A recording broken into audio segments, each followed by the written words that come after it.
Hello.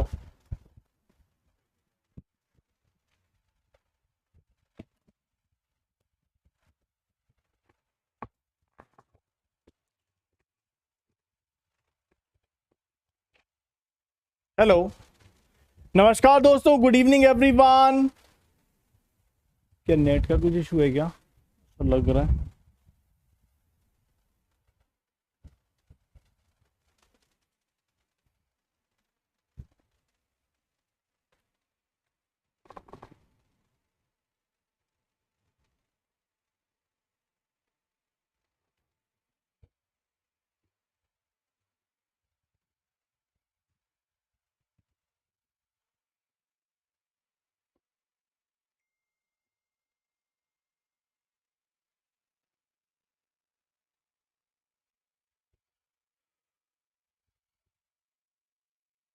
क्या audio video clear आ रहा है दोस्तों? एक बार चेक करिएगा।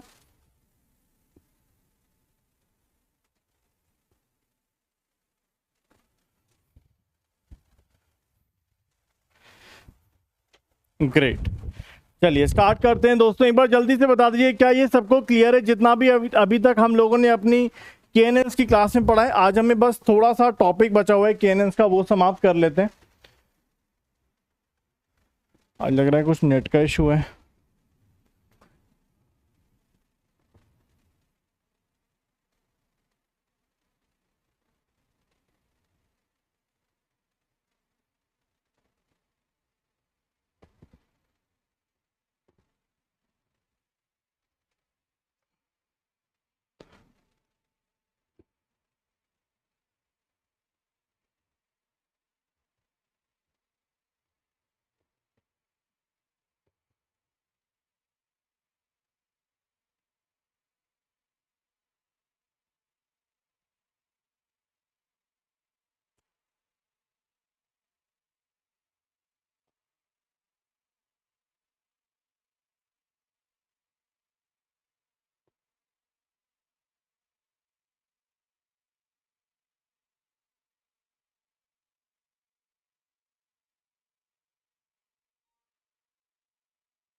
ओके,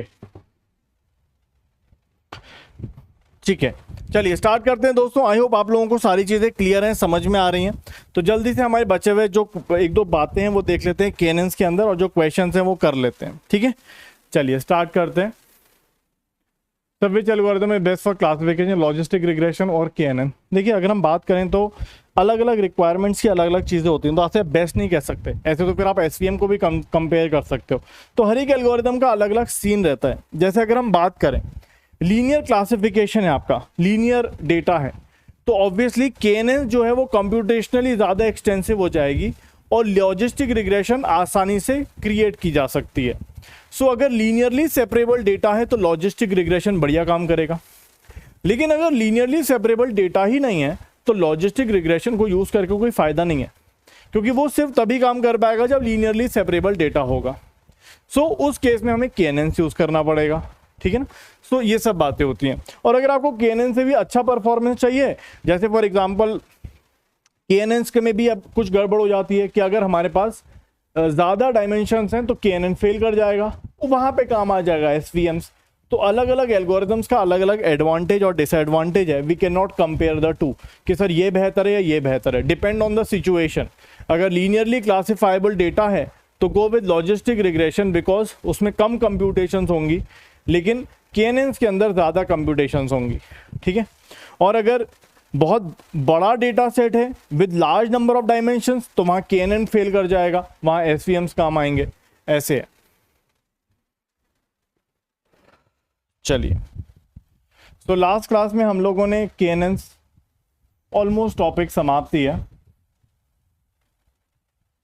आज हम डिसीजन ट्री भी स्टार्ट कर देंगे अपना।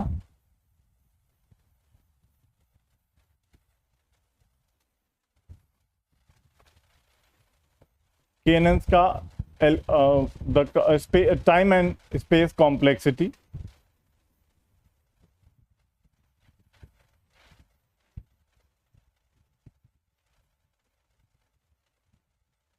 ठीक है, ये हम लोग करने वाले हैं आज की क्लास में, टाइम एंड स्पेस कॉम्प्लेक्सिटी, और डिसीजन ट्री को स्टार्ट करेंगे।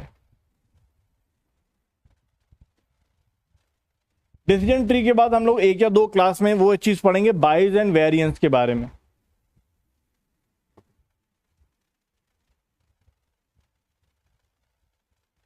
क्या ऑडियो वीडियो क्लियर आ रहा है? क्या मुझे ऐसा लग रहा है कि ये थोड़ा प्रॉब्लम कर रहा है, रेड मार्क शो हो रहा है यहाँ पे। चलिए ओके, सो हम लोग पढ़ेंगे, ठीक है। नहीं नहीं, मेरा ही लैग था शायद, अभी ठीक है, मेरा ही लैग था, अभी ठीक है, अभी ठीक है। ओके, सो डिसीजन ट्री के बाद हमारा जो सीक्वेंस होगा वो होगा एक या दो क्लास हम लोग बाइज और वेरिएंस के बारे में पढ़ेंगे, बाइज वेरिएंस ट्रेड ऑफ, और फिर पढ़ेंगे सुपरवाइज अनसुपरवाइज के बारे में आधा पौन घंटा, एक घंटा मान लीजिए, तो 2 से 3 क्लास हमारी उसमें लग जाएंगी। उसके बाद फिर पढ़ेंगे नेव बेस, एंड उसके बाद पढ़ेंगे एसवीएम्स, देन पीसीएस, और उसके बाद फिर अनसुपरवाइज लर्निंग के बारे में देखेंगे। ठीक है, ये हमारा पूरा एक सीक्वेंस रहेगा। अ वेरी ब्यूटीफुल कोट जिससे हम शुरुआत करने वाले हैं दोस्तों, never be limited by other people's limited imagination. कहने का मतलब यह है कि अगर आप कभी भी किसी से राय मांगते हो कि यार मुझे गेट की तैयारी करनी चाहिए, या मुझे प्लेसमेंट में बैठना चाहिए, या मुझे कोडिंग सीखनी चाहिए, या मुझे डीएसएआई का पेपर देना चाहिए, जैसे फॉर एग्जांपल कोई मैकेनिकल का, सिविल का, इलेक्ट्रॉनिक्स का, इलेक्ट्रिकल का बच्चा है, लेकिन उसको किसी से पूछता है कि मुझे क्या डीएसएआई से पेपर देना चाहिए, नहीं देना चाहिए, क्या करना चाहिए, what should be my strategy. So अगर आप किसी से सवाल पूछते हो तो वो सबसे पहली चीज बोलेगा भाई क्या करेगा, पढ़ के मस्ती मार 30-40 हजार की नौकरी कर ले, काम हो जाएगा। सो उसी के लिए है ये। तो इसका मतलब ये है कि never be limited by other people's limited imagination. आप अपनी इमेजिनेशन खुद बनाइए, जस्ट ट्राई टू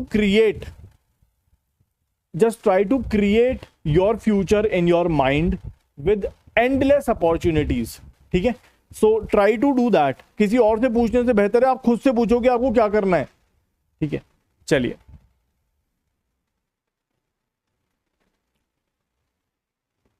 हाँ, मेरे ख्याल से न्यूरल नेटवर्क तो होगा ऑब्वियसली, न्यूरल जो भी सिलेबस में है वो हम करेंगे, मतलब ऐसा कुछ नहीं है जो छूटेगा। यार आज कुछ प्रॉब्लम है क्या नेट में यार? एक second, let me change my network.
अभी ठीक हुआ क्या? अरे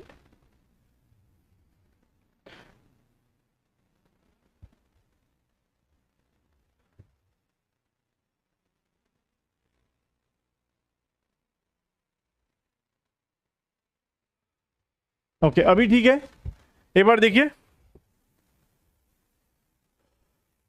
अभी ठीक हो गया है। ठीक है, चलिए तो जल्दी से रिवाइज कर लेते हैं दोस्तों, हम लोगों ने कल क्या क्या पढ़ा था। हम लोगों ने केएनएस के अंदर कुछ बातों को किया था, हम लोगों ने क्वेश्चंस किए थे मेनली,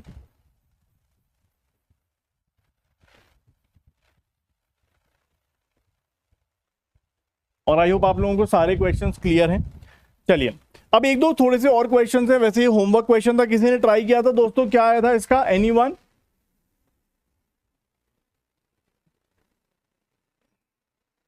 नहीं नहीं भाई, नेटवर्क टीचर के एंड पे होता है, मैनेजमेंट का इसमें कोई लेना देना नहीं है, किसी का इसमें कोई लेना देना नहीं है। मेरे नेटवर्क में प्रॉब्लम थी तो शायद पहली बार ही हुई है हमारी क्लासेस में, मैंने नेटवर्क चेंज कर लिया। ठीक है, चलिए, तो ये आप लोगों ने कर लिया होगा। आई होप आप लोगों का आंसर इसका ट्रू आया होगा। तो ये मैं सॉल्व नहीं कर रहा हूँ क्योंकि बहुत बेसिक सा क्वेश्चन है, आपको पॉइंट दे रखे हैं सारे and you can solve it very easily. चलिए, हो गया था दोस्तों, ट्रू आया था ये, किसी और ने किया था? ट्रू आया था ये दोस्तों, किसी ने किया था ये वाला क्वेश्चन? ट्रू आया था, वीरेंद्र भी यार नहीं किया था, शायद किसी और ने नहीं किया। चलिए कोई बात नहीं। तो यहां पे देखते हैं दोस्तों, टाइम कॉम्प्लेक्सिटी इन केएनएन। देखिए, अगर हम बात करें तो केएनएन में वैसे तो कोई ट्रेनिंग होती नहीं है, ट्रेनिंग नहीं होती है, बट यहां पर टेस्टिंग होती है, राइट। सो यहां पर हम लोग ट्रेनिंग तो ऐसा कुछ ज्यादा नहीं करते हैं,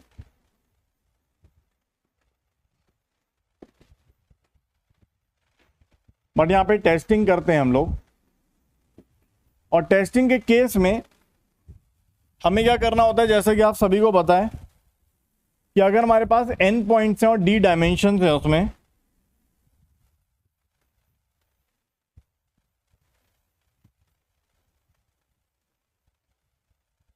d डायमेंशन है और यहां पर हमारे पास मान लीजिए n पॉइंट्स हैं,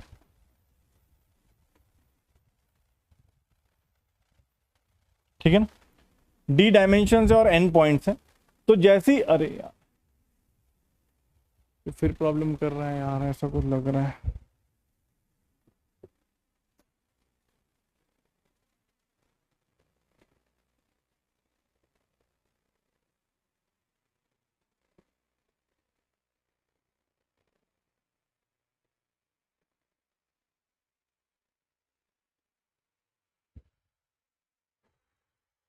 ओके, तो यहां पर अगर हम देखें दोस्तों, तो अगर हमें कोई भी टेस्टिंग पॉइंट आएगा, एनी टेस्टिंग पॉइंट,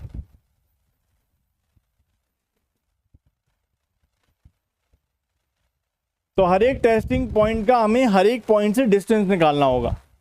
नाउ अगर मैं सिंगल डिस्टेंस की बात करूं, I have to find out, अगर कोई भी टेस्टिंग पॉइंट आएगा, मुझे हर एक पॉइंट के साथ में इसका डिस्टेंस निकालना पड़ेगा, राइट।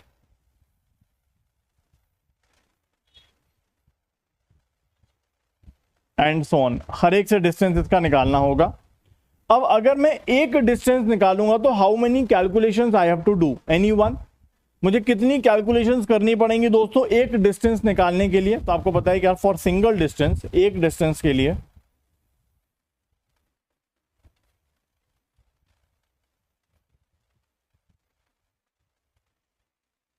आप सभी को पता है कि टेस्ट पॉइंट का लेट्स से जेथ डायमेंशन माइनस ith पॉइंट का जेथ डायमेंशन के स्क्वायर का समेशन करना होगा 1 से लेके d तक, और यहां पर फिर अंडरवुड करना होगा अगर मैं यूक्लिडियन डिस्टेंस की बात करूं तो। अगर हम यहां पर देखें यूक्लिडियन डिस्टेंस की अगर हम बात करें तो व्हाट डू यू थिंक यहां पर कितने कंप्यूटेशंस आपको लगेंगे दोस्तों? कोई बता सकता है, एनीवन? तो वैसे आप देखोगे तो आप बोलोगे सर हमें हर एक डायमेंशन को सब्ट्रैक्ट करना है, फिर उसको स्क्वायर करना है और फिर सबको ऐड करना है। पहले हर एक डायमेंशन को सब्ट्रैक्ट करना है, फिर उसको स्क्वायर करना है और फिर सबको ऐड करके अंडररूट करना है। तो अगर हम एग्जैक्ट कैलकुलेशन छोड़ दें कि भाई एग्जैक्ट कितने नंबर लग रहे हैं या एग्जैक्टली कितने कंप्यूटेशंस लग रहे हैं, मैं ये बता सकता हूं कि कितने ऑर्डर ऑफ कंप्यूटेशंस लगेंगे, कितने ऑर्डर ऑफ। तो आप देख सकते हो एग्जैक्ट नंबर तो हमें वैसे भी नहीं चाहिए, तो यहां पर हम देख सकते हैं या कह सकते हैं for single distance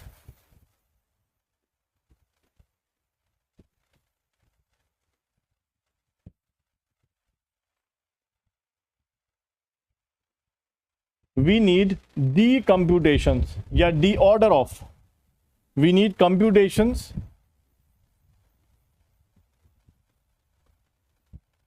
which are order of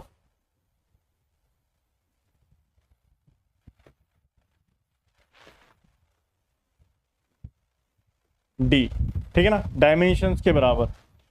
लेकिन हमें ऐसे n नहीं d आएगा, n स्क्वायर नहीं आएगा, ठीक है, d आएगा, n स्क्वायर नहीं आएगा। और एक और चीज दोस्तों, हमें यहाँ पर n पॉइंट्स का कंप्यूटेशन करना है, बिकॉज हमें n पॉइंट्स के लिए डिस्टेंस निकालना है। तो क्या हो जाएगा यहाँ पर,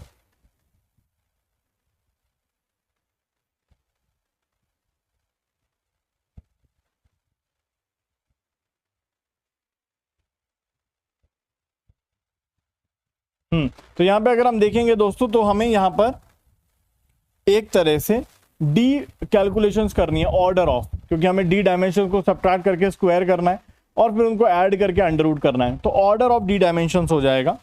and for each test point,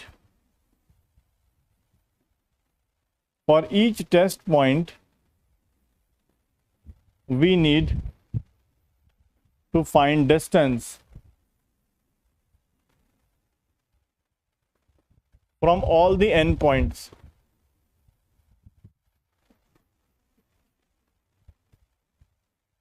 तो आप कह सकते हो कि यहां पर कंप्यूटेशंस क्या हो जाएंगी, कंप्यूटेशंस हो जाएंगी order of n into D. ठीक है, कंप्यूटेशंस हो जाएंगी order of n into D. ठीक है, और अगर आप सोच के देखिए दोस्तों, order of n into D, क्या है सबको समझ में आया? Order of n into D. Now सोच के देखिए, क्या इसको सॉर्ट करने में बहुत ज्यादा कोई प्रॉब्लम होगी क्या? मतलब जैसे आप कहोगे KNNs की अगर हम बात करें, तो KNNs में हमें डिस्टेंस निकालने के बाद उनको सॉर्टिंग भी करनी है, पॉइंट्स की सॉर्टिंग भी करनी है कि पॉइंट जो है वो टॉप टू बॉटम या स्टार्टिंग के 5 पॉइंट लेने हैं, लोएस्ट 5 पॉइंट लेने हैं, जो भी है। तो सॉर्टिंग में इतनी कोई दिक्कत नहीं आएगी। ठीक है, सॉर्टिंग में हमें इतनी कोई दिक्कत नहीं आएगी। That's not very much computationally extensive, ज्यादा कोई परेशानी वाली बात नहीं है। It's a easy task that can be done. But यहां देखिए दोस्तों, अगर हम यहां पर देखें तो कंप्यूटेशन इतने ज्यादा भी नहीं है।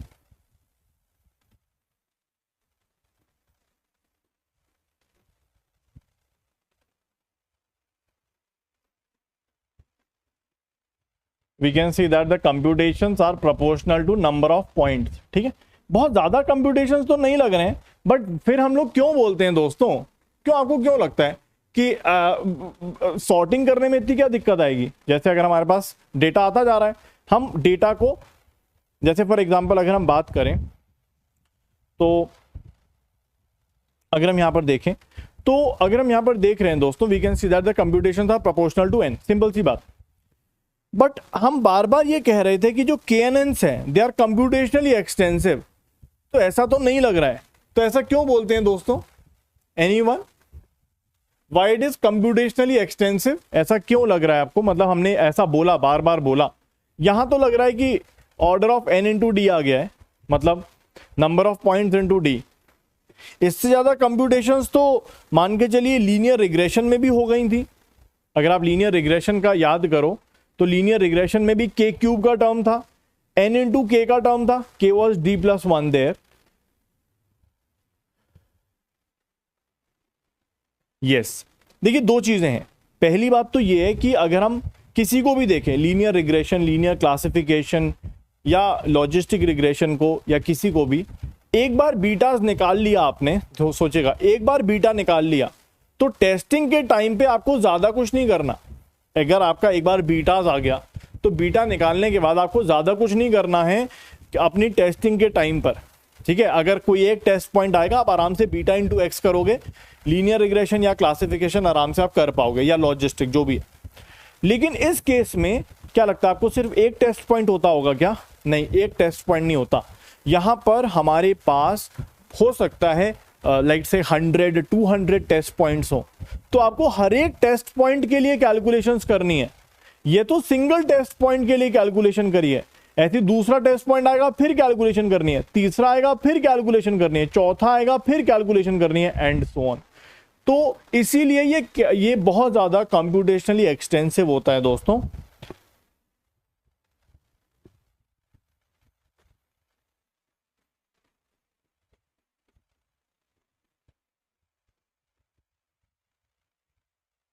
The KNN algorithm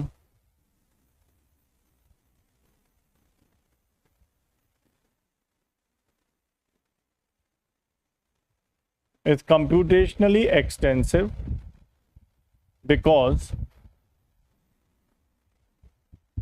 order of n into d calculations has to be done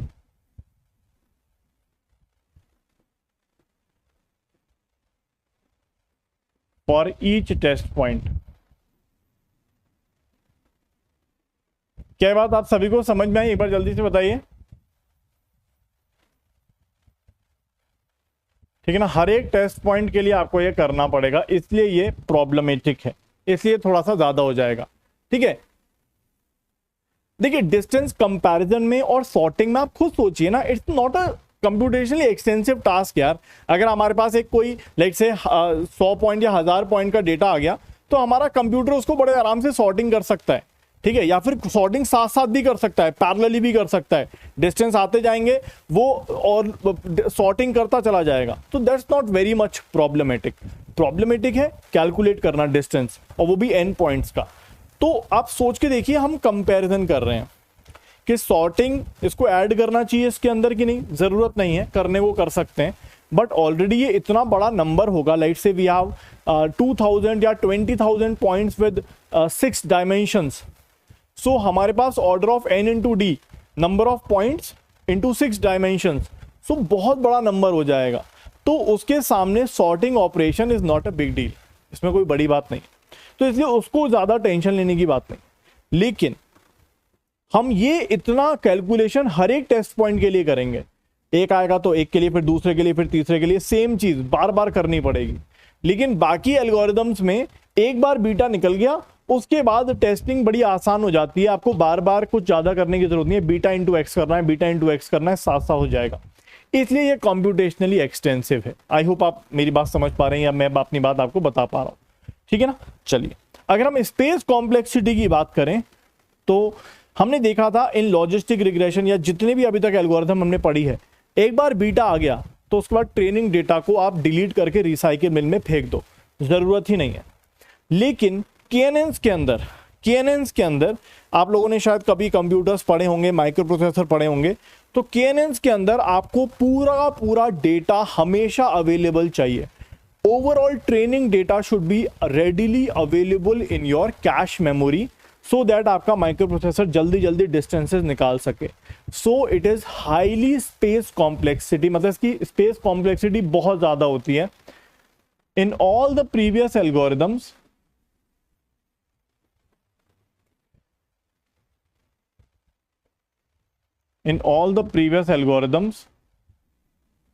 after finding beta,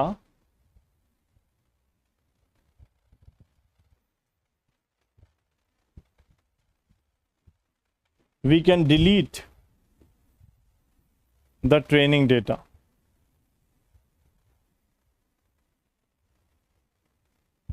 We can delete the training data, but here whole training data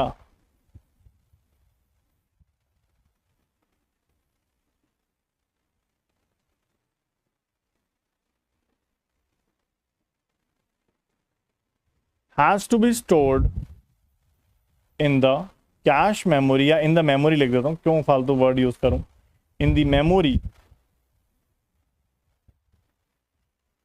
to use at the time of testing।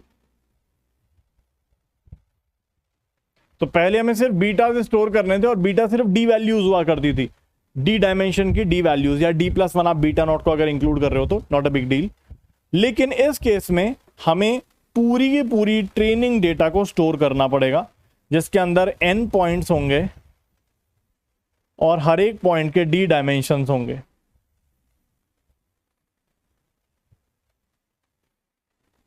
इसका मतलब इसका order हो जाएगा n into D.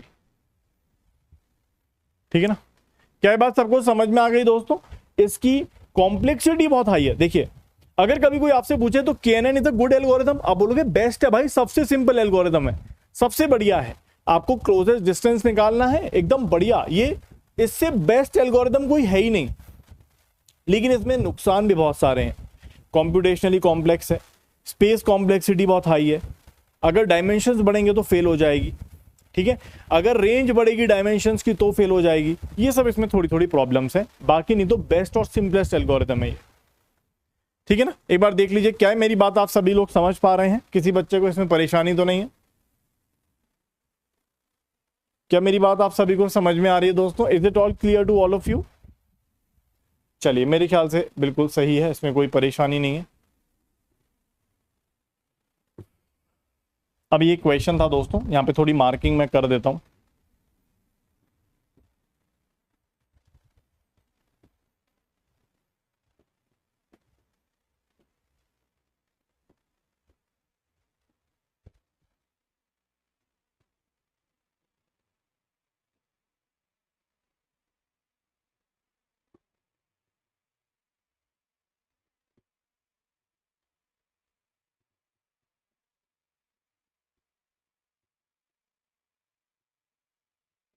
चलिए, इस तरह से दिया आपको कुछ डेटा 1 1, ये कल के जैसा नहीं लग रहा? अरे ये कल के जैसा ही वाला क्वेश्चन, ध्यान है आपको? वो कल 3NN और 4NN 7NN किया था, याद होगा अगर आपको तो। यहां पर कोई पॉइंट है, यहां पर कोई टेस्ट पॉइंट है, उसका 3NN पूछ रहा है, तो वो तो वैसे भी आंखों से विजिबल है कि सर ये देखिए, तो 3NN का रिजल्ट क्या मिलेगा आपको? प्लस कास्ट मिल जाएगी। क्या ये आंखों से विजिबल है? या आपको याद होगा कलम ने किया था ये, ठीक है ना? हाँ वो सेम है, बस यहाँ पे आप देखोगे कल भी के की वैल्यू 3 दी थी और 7 दी थी, 2 दी थी, तो हमने दोनों के लिए सॉल्व किया था। मेरे ख्याल से आपको याद होगा, बट ये आंखों से भी देख सकते हो। यहाँ पे अगर टेस्ट पॉइंट है तो ये 3NN में ये तीनों पॉइंट आ जाएंगे and easily we can get the result. ठीक है, हो जाएगा। चलिए, in the KNN the classification problem K is set to 5 if the distance of the 5 nearest points are this and this. What is the predicted class using weighted voting with inverse distance weight? अबे कुछ तो देता, class कहां से बता दूं भाई, कुछ तो दिया ही नहीं, तो इनकम्प्लीट है भाई, इनसफिशिएंट। क्योंकि हमें इनकी क्लास चाहिए होगी ना, डिस्टेंस तो ठीक है बट हमें इसकी क्लास तो देता, इनकी क्लास ही नहीं दी इसने।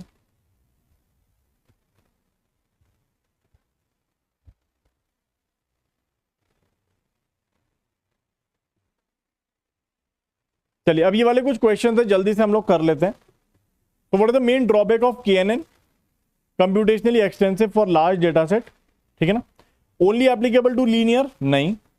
Requires a large amount of training data, नहीं। प्रोन टू ओवरफिटिंग, क्या ये प्रोन टू ओवरफिटिंग है दोस्तों? क्या एल्गोरिदम प्रोन टू ओवरफिटिंग है?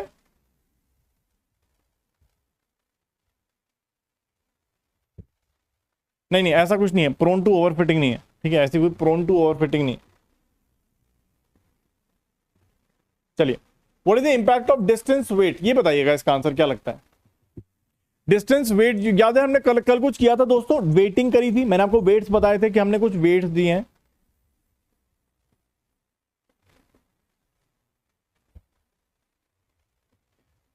या तो इनवर्स ऑफ डिस्टेंस हमने कर लिए थे, और या फिर इनवर्स ऑफ डिस्टेंस स्क्वायर हमने कर लिए थे, ठीक है? और इसमें y की वैल्यू भी हमने देख ली थी कि वो आ जाएगा YI इंटू WI का summation divided by summation of WI। ये देखिए, ऐसा कुछ हमने कल किया था। तो ये आप कर पाओगे? एक बार जल्दी से बताइए, मैं चाहता हूं सब लोग आंसर कर लें इसको, मुझे लगता है आप लोग कर लोगे।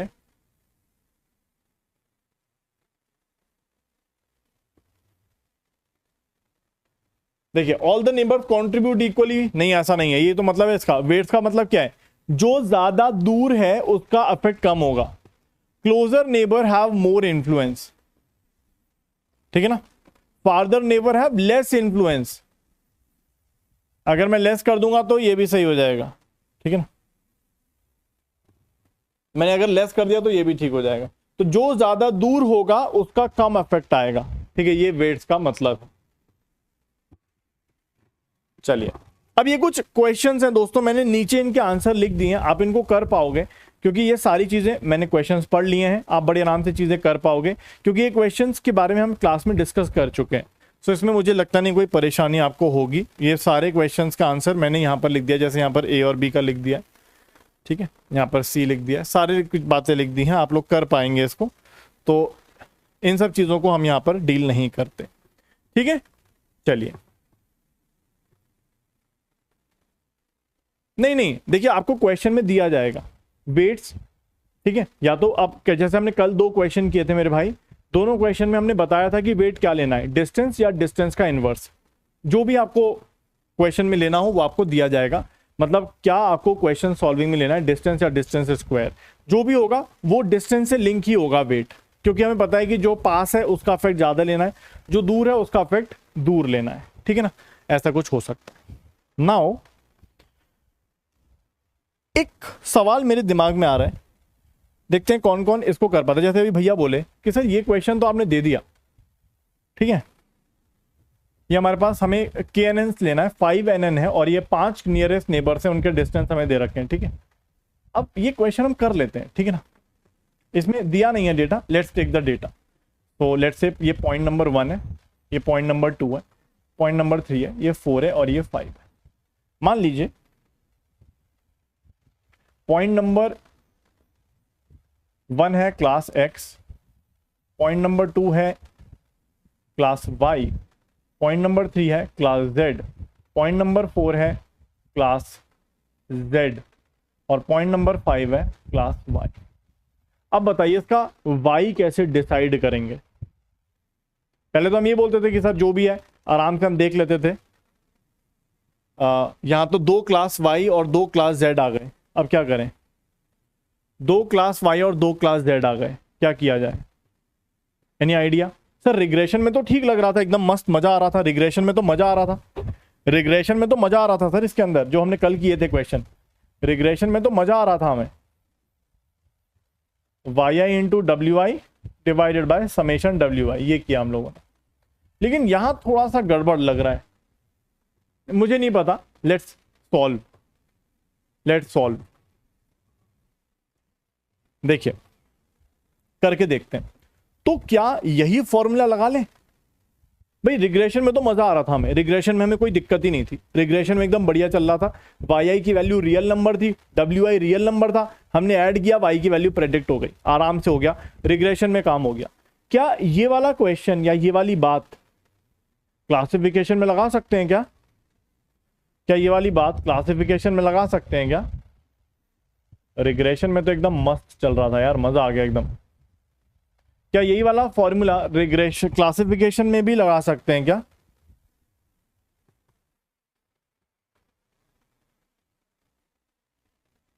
हाँ लगा सकते हैं, कोई टेंशन वाली बात नहीं है, आप सिमिलर फॉर्मूला लगा सकते हो, लगा के देखते हैं, फिर आप लोग दिमाग लगाइएगा कि कैसे डिसाइड करेंगे। So let's see.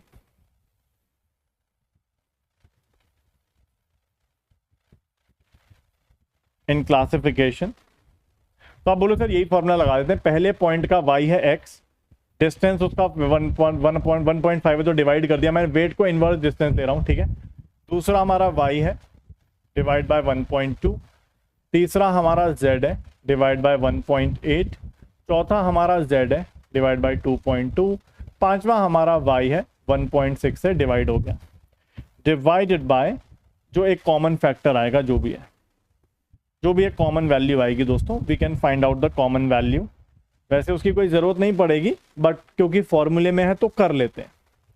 ज़रूरत क्यों नहीं पड़ेगी? क्योंकि वो कांस्टेंट वैल्यू है, सब में डिवाइड हो रही है, वो कांस्टेंट वैल्यू है, सब में डिवाइड हो रही है। तो मैं नीचे कोई कांस्टेंट वैल्यू आ गई दोस्तों इन वेट्स को ऐड करके, जो कि क्या हो जाएगा 1/1.5, 1.2,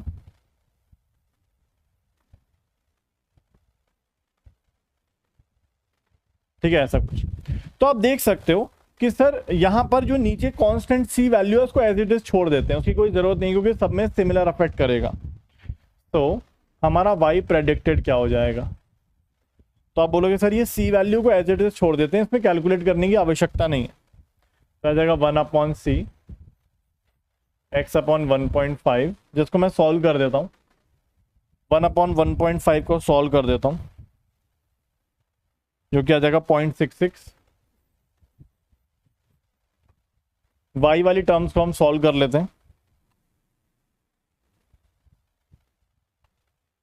ये आ जाएगा 1.45, और z वाली टर्म्स को भी सॉल्व कर लेते हैं, 1.10, 1.01। अब ये सी को एज इट इज छोड़ दीजिए क्योंकि सी इज जस्ट अ कांस्टेंट, वो सब में सिमिलर इफेक्ट देगा। Now what do you think दोस्तों, किसको असाइन करना चाहिए? हाउ टू डिसाइड अब किसको असाइन करें? हाउ टू डिसाइड अब किसको असाइन करें? कोई बता सकता है? हाउ टू डिसाइड अब किसको असाइन करें?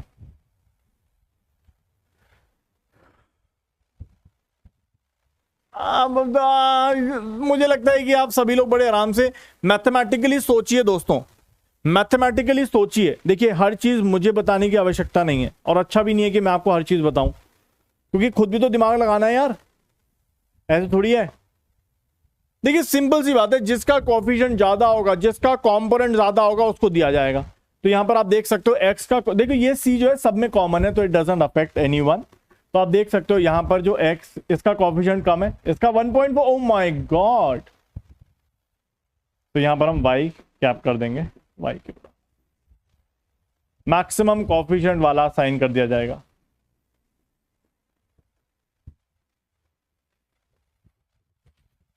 मेरे ख्याल से ये कॉन्सेप्ट इतना इंट्यूटिव था, जो मुझे लगता है कि आप लोगों को बताने की मुझे जरूरत ही नहीं पड़ेगी होगी, शायद बहुत ज्यादा इंट्यूटिव था मेरे ख्याल से। ठीक है, क्या है सबको समझ में आया कि नहीं? जल्दी से बताइए। How many of you are able? देखिए ये फॉर्मूला रिग्रेशन में कोई परेशानी नहीं है, रियल वैल्यूज की हो गया, लेकिन क्लासिफिकेशन में भी ये फॉर्मूला लग सकता है, आप देख सकते हो बिल्कुल इसी तरह से जैसा हमने कल लगाया था। नीचे कांस्टेंट सी है, उसको हटा दिया हमने क्योंकि हमें उसकी जरूरत नहीं है, वो सब में कॉमन है।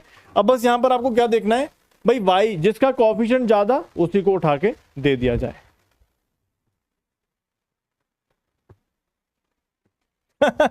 ऐसा मुझे नहीं लगता कि होना चाहिए। अगर ऐसा हुआ तो फिर आप एग्जामिनर से जाके लड़ाई कर सकते हो कि भाई ये क्या बवाल मचा रखा है तुमने पेपर में।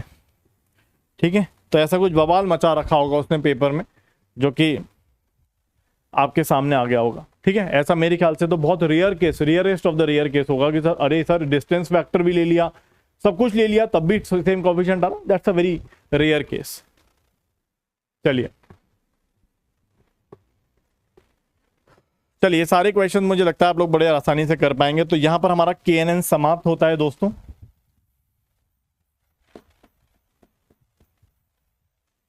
ठीक है, चलिए आगे चलते हैं, लेट्स मूव ऑन। सर आपने पर वेट क्लास क्या, ये मैंने रैंडम किया भाई, ये तो आपको क्वेश्चन में गिवन होगा मेरे भाई, ये चीज आपको क्वेश्चन में गिवन होगी, ये चीज आपको क्वेश्चन में गिवन होगी, जो ऑब्वियसली नहीं दे रखी थी, बट ये चीज आपको क्वेश्चन में गिवन होगी। ये वेट को नहीं, मैंने पॉइंट्स को असाइन किया है, जैसे फर्स्ट पॉइंट है, सेकंड पॉइंट है, थर्ड पॉइंट है, फोर्थ पॉइंट है, फिफ्थ पॉइंट है, ये मैंने रैंडमली असाइन करी है जो आपको क्वेश्चन में गिवन होगी।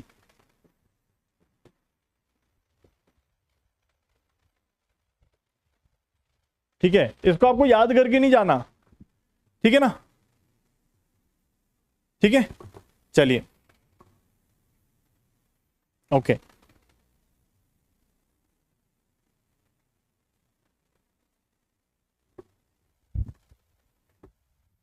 ठीक है दोस्तों, चलिए तो यहां तक हम लोगों ने बड़े आराम से, बड़े प्यार से अपना KNN समाप्त किया है दोस्तों। ठीक है, चलिए, नहीं वो तो क्वेश्चन में गिवन होगा, आपको उसको लेने की जरूरत नहीं है कोई। चलिए सो लेट्स मूव ऑन दोस्तों, हम लोग आगे बढ़ते हैं और कुछ बातों को देखते हैं।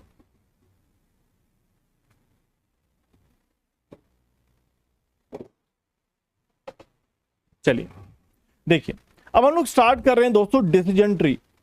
आप मान के चलिएगा डिसीजन ट्री का क्वेश्चन आपके गेट एग्जाम में आएगा ही आएगा, जैसे गिनी इम्प्योरिटी या एंट्रोपी से रिलेटेड क्वेश्चंस, या फिर हमारी वेरिएंस से रिलेटेड क्वेश्चन आपके पेपर में आना चाहिए। और ये बहुत इंपॉर्टेंट टॉपिक है। जैसे KNNs में आपके अच्छे क्वेश्चंस बन रहे थे ना, न्यूमेरिकल्स, जैसे हमने कल की क्लास में किए थे, वैसे ही अच्छे न्यूमेरिकल्स इस पर्टिकुलर टॉपिक में बनेंगे और आपको मिलेगा। ठीक है, चलिए तो स्टार्ट करते हैं दोस्तों। It's a very important topic जिसमें न्यूमेरिकल क्वेश्चंस और थ्योरेटिकल क्वेश्चंस आपके गेट एग्जाम में आ सकते हैं।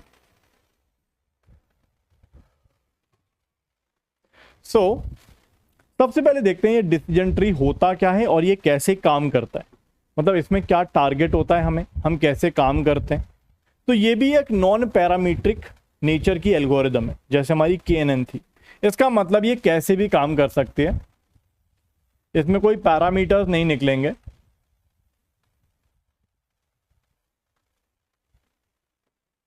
लेकिन इसमें ट्रेनिंग हम लोग करते हैं, ठीक है, इसमें ट्रेनिंग की जाती है, इसमें हमें ट्रेनिंग करनी पड़ती है। तो नॉन पैरामीट्रिक नेचर की है ये।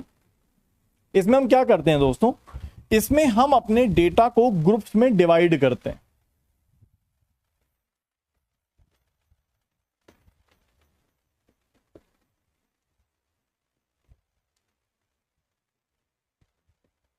यहां पे एक वर्ड आएगा जो मैं अभी छोड़ रहा हूं, अभी देखेंगे, ठीक है। चलिए एक एग्जांपल आपको बताने की कोशिश करता हूं। मान लीजिए ये 2 डायमेंशनल रीजन है दोस्तों, और ये एक रीजन है, ये एक लोकेशन है, मान लीजिए यूएसए के अंदर, ठीक है, जहां पर उन्होंने क्या किया है दोस्तों, उन्होंने इस तरह से कुछ बाइफरकेशंस किए हैं अपने एक रीजन की। यूएसए का एक रीजन है, आई डोंट नो कोई भी कंट्री होगा, मुझे तो नाम भी नहीं पता ज्यादा। तो यूएसए का कोई कंट्री सिटी होगा या जो भी शहर होगा, उसमें उन्होंने ऐसे डिमार्केशंस कर रखी हैं कि इन पर्टिकुलर हाउसेज में, यहां पे कुछ लोग रहते हैं, इन पर्टिकुलर हाउसेज में लेट्स से एशियन लोग रहेंगे, एशियन लोग रहते हैं, ठीक। इन पर्टिकुलर हाउसेज में लेट्स से ऑस्ट्रेलियन लोग रहते हैं,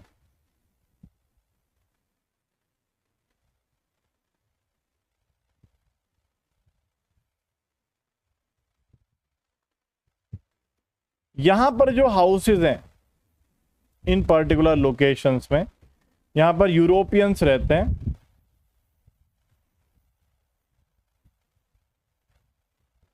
और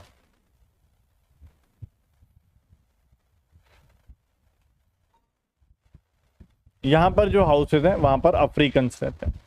इस तरह से उन्होंने शहर को डिवाइड कर रखा है कि भाई फिक्स जगह पर सिर्फ वही लोग रह सकते हैं, ठीक है, या चलो यहां पर अमेरिकन ही रह लेते हैं, ठीक है।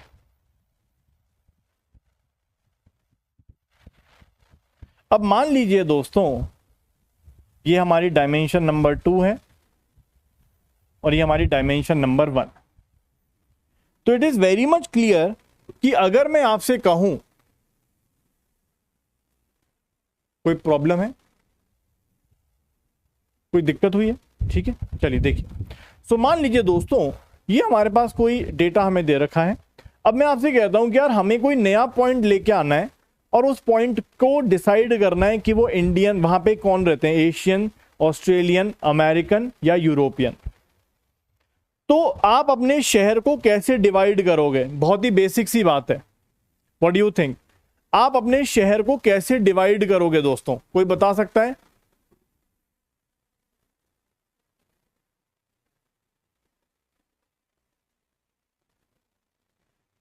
देखिए, तो आप बोलोगे सर बहुत ही बेसिक सा डिवीजन हम यहां पर कर सकते हैं, it's very much easy and visible also, कि सर एक बहुत ही बेसिक सा डिवीजन हम कर सकते हैं कि एक लाइन तो इधर मार्क कर दें और एक लाइन इधर मार्क कर दें। मान लीजिए आ गया लेट्स से 10 और ये मान लीजिए लेट्स से 20, ठीक है। अब यहां पर हमें कोई कहता है कि यार हमारे पास कोई let's say we have the whole group of people, we have the whole group of people living in the city, ठीक है। अब आप क्या करोगे, अब हमें इस होल ग्रुप को, जो कि पूरा ग्रुप है, पूरा 2 डायमेंशन का डेटा है या सारा का सारा डेटा है, तो होल ग्रुप है, होल ग्रुप मतलब ऑल डेटा, सारा का सारा डेटा अवेलेबल है मेरे पास। अब मैं सबसे पहले कहीं पर भी बाइफरकेशन कर सकता हूं।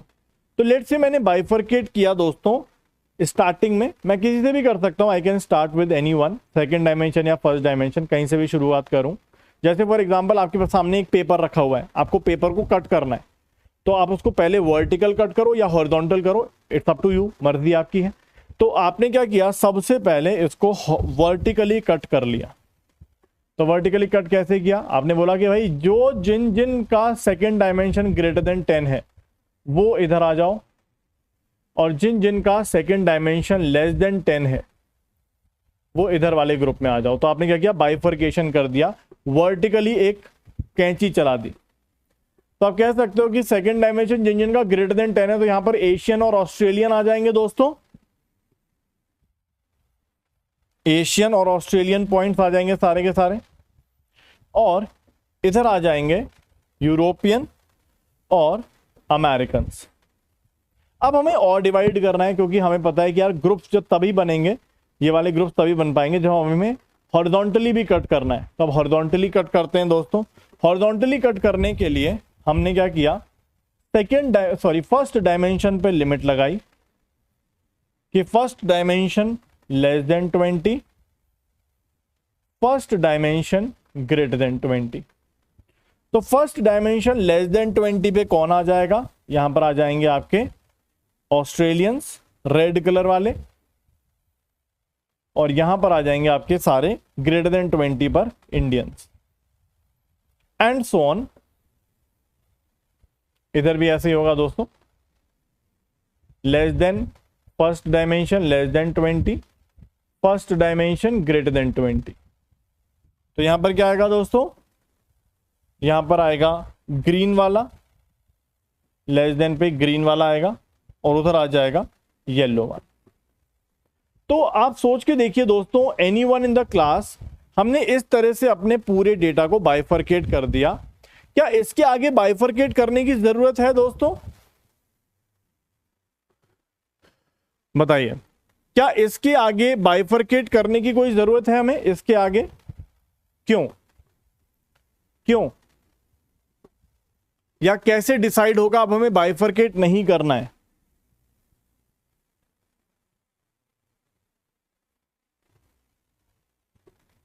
कैसे डिसाइड होगा अब हमें बाइफरकेशन नहीं करना है? देखिए, यह हमारा टारगेट क्या है, बाइफरकेट करते करते हम क्या करना चाह रहे हैं दोस्तों, बाइफरकेट करते करते हम क्या करना चाह रहे हैं, ठीक है। तो इसका मतलब हमने ये समझा कि डिसीजन ट्री के अंदर हमने एक बात जो समझी, जो मुझे लगता है कि आप सभी लोग समझ गए होंगे। तो in a decision tree, decision tree के अंदर हम क्या करते हैं दोस्तों, we start with one node, इसको नोड बोलते हैं दोस्तों। We start with one node जहां पर सारा डेटा अवेलेबल होता है, सारा का सारा डेटा, ठीक है।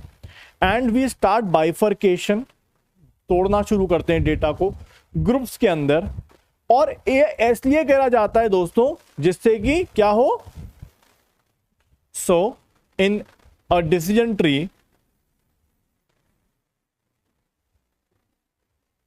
We start with whole data, पूरे डेटा से हम शुरुआत करते हैं, and then keep on bifurcating,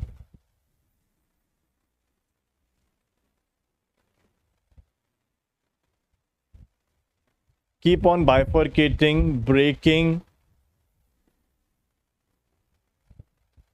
or creating groups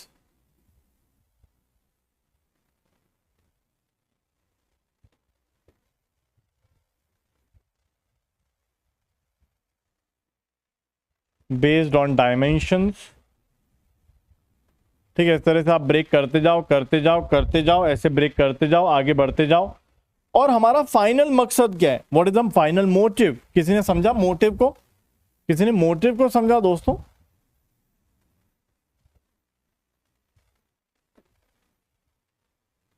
किसी ने मोटिव को समझा?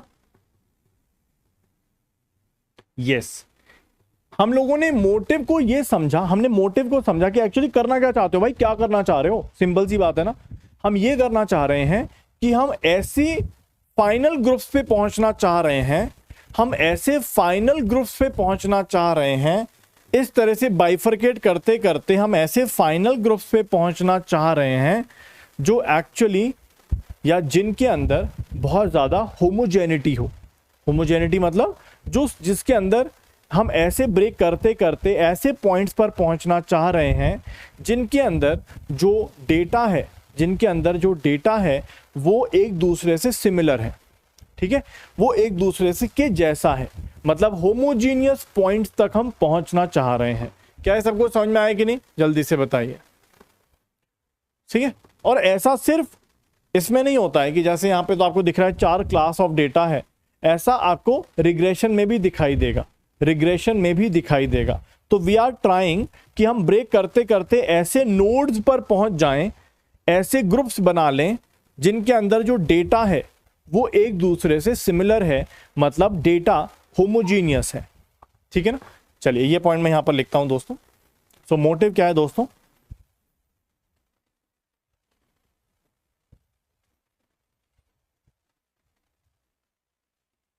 we want to break the data into groups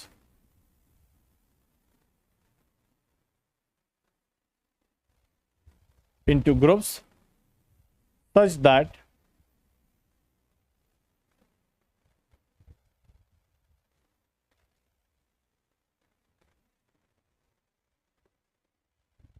final groups are having homogeneous data।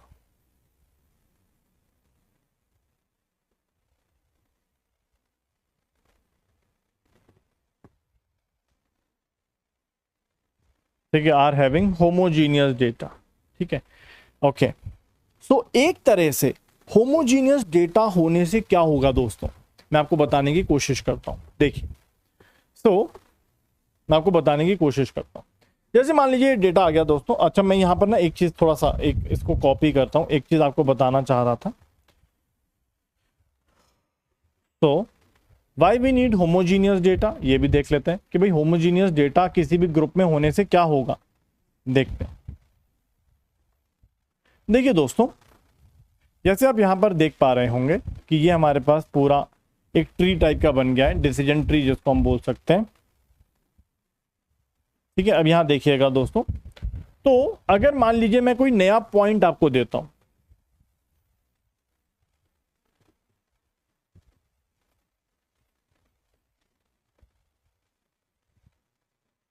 Any new point, मान लीजिए जिसके अंदर सेकंड डायमेंशन जो है वो 30 है और जो फर्स्ट डायमेंशन है वो 5 है।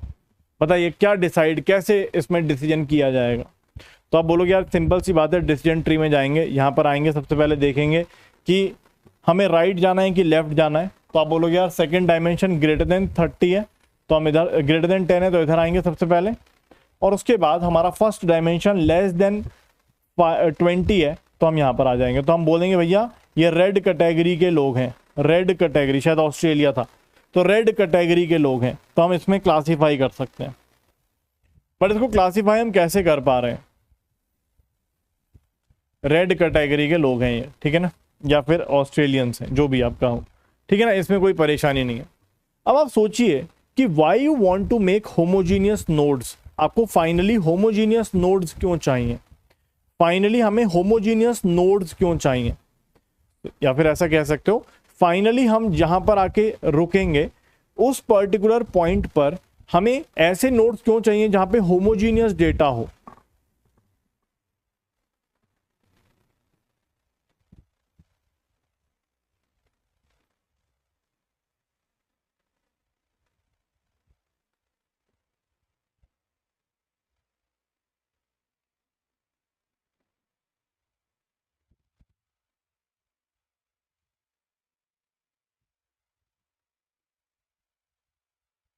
ठीक है, वैसे इन एंड नोड्स को लीफ नोड्स कहा जाता है, हम लोग पढ़ेंगे इसके बारे में।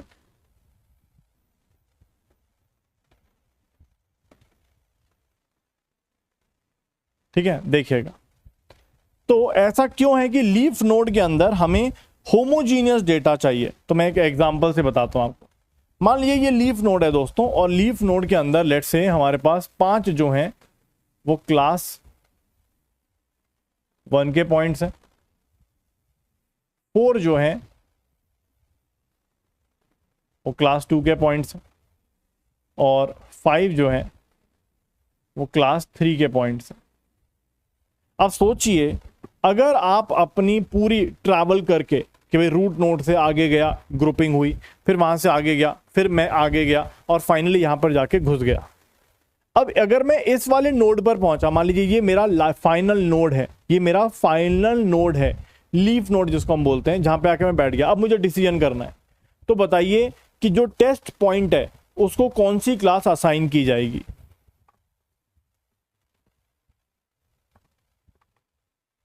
बताइए। अगर हम फाइनली रूट नोड से स्टार्ट किए, फिर आगे बढ़े आगे बढ़े आगे बढ़े आगे बढ़े आगे बढ़े, यहां पहुंच गए। अब बताइए कि अब उसको कौन सी क्लास असाइन की जाएगी? तो आप बोलोगे भाई साहब तुमने तो मझधार में आके छोड़ दिया, मुझे तो तुमने मझधार में आके छोड़ दिया। या मान लीजिए अगर मैं आपसे कहूं कि यहां पे 4 ही मान लीजिए अगर है तो यहां पर आप बोलोगे कि सर लग तो ऐसा रहा है कि अगर हम इस वाले फाइनल नोड पर पहुंच गए हैं और ये हमें टेस्टिंग करनी है, now we have to decide कि जो टेस्ट पॉइंट है वो कौन सी क्लास का है, क्लास 1, क्लास 2 या क्लास 3। तो आप सिंपली कह सकते हो कि सर वैसे तो दिख रहा है कि क्लास 1 के ज्यादा मेजोरिटी है, क्लास 2 और 3 की कम मेजोरिटी है, तो हम क्लास 1 असाइन कर देंगे। बट फिर भी क्या आपके दिमाग में ऐसा कुछ चल रहा होगा कि यार जो डिसीजन ट्री बनाया है वो गलत बनाया है, अच्छे से नहीं बनाया है? क्योंकि मैं डिसाइड तो कर पा रहा हूं कि इस लीफ नोड के अंदर क्लास 1 के 5 हैं, क्लास 2 के 4 हैं, क्लास 3 के 4 हैं।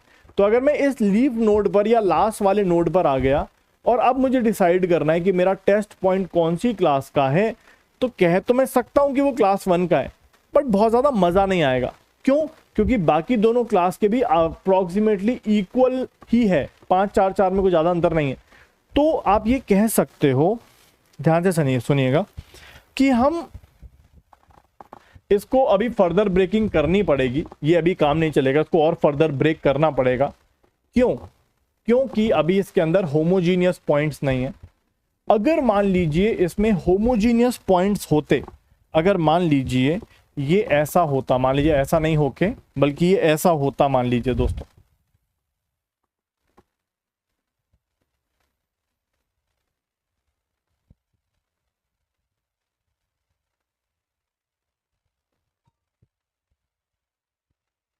ऐसा होता, तो सोच के देखिए क्या इस पर्टिकुलर केस में आपका कॉन्फिडेंस थोड़ा ज्यादा होता कि हाँ सर यहां ठीक लग रहा है, ज्यादा ब्रेक करने की जरूरत नहीं, ठीक है। अगर यहां पर हम 15 क्लास 1, 2 क्लास 1 और ऐसा कुछ कर रहे हैं, तो वी कैन से दैट यहां पर अगर हम पहुंच रहे हैं तो कॉन्फिडेंस के साथ कह सकते हैं कि क्लास 1 का ही टेस्ट नोड हो जाएगा। सो एक तरह से अगर हम देखें दोस्तों, होमोजीनियस का मतलब हम नहीं समझ पा रहे। होमोजीनियस मतलब एक जैसे पॉइंट्स होने चाहिए। अब कहने का मतलब यह है, सोच के देखिए कौन सा ज्यादा होमोजीनियस है। What do you think Kartik भैया, कौन सा लग रहा है?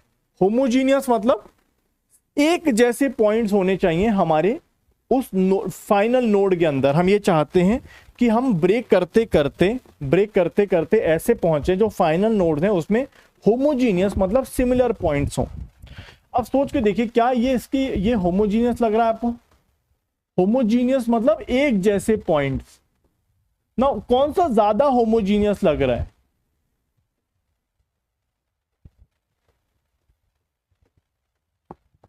कौन सा ज्यादा होमोजीनियस लग रहा है? होमोजीनियस मतलब एक जैसे।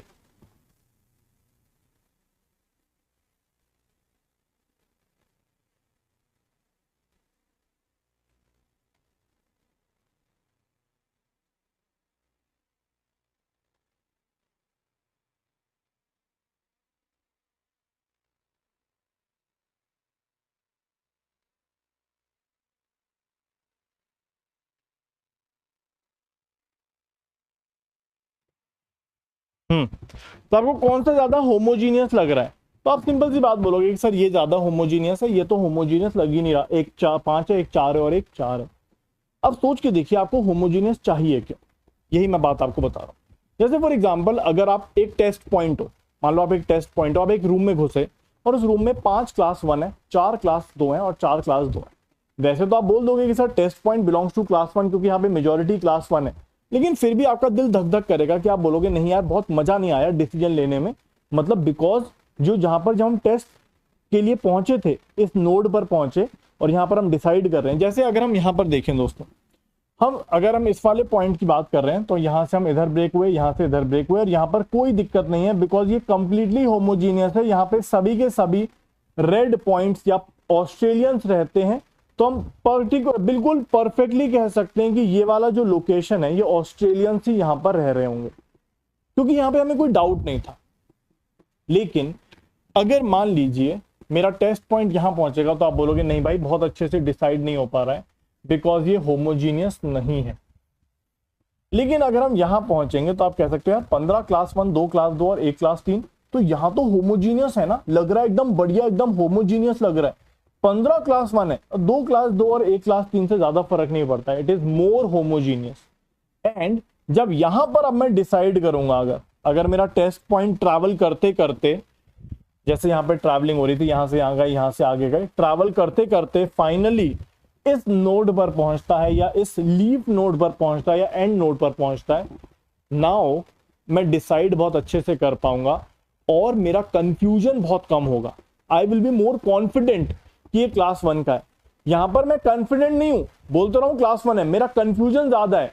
यहां पर होमोजीनियस होने की वजह से मेरा कंफ्यूजन बहुत कम है, और मैं ये कह पा रहा हूं कि मेरा कंफ्यूजन कम है, कॉन्फिडेंस ज्यादा है। तो आप ये कह सकते हो कि why we need homogeneous data at the end nodes, so that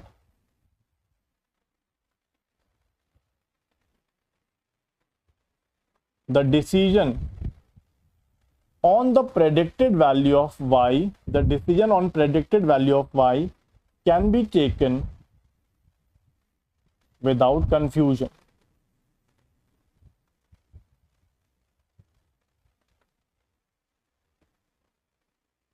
अब कंफ्यूजन को या होमोजेनिटी को टेस्ट करने के 2-3 टूल्स होते हैं, हम लोग करेंगे, उसको बात करेंगे, बट पहले हम यहां पर देख लें। अगर क्लासिफिकेशन का केस है तो रूट नोड लीफ नोड या फाइनल एंड नोड पर पहुंचने पर डिसीजन कैसे लिया जाएगा दोस्तों?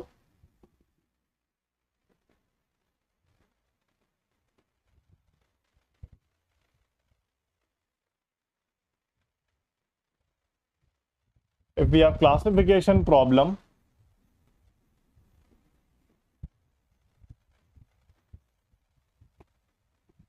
then leaf node पे डिसीजन कैसे लिया जाएगा? तो आप बोलोगे भाई predicted value is equals to majority, आप सभी को पता है, वो तो जैसे हम केएनएन में लेते थे, majority of the class of the points in the leaf node. और अगर रिग्रेशन वाला होगा दोस्तों,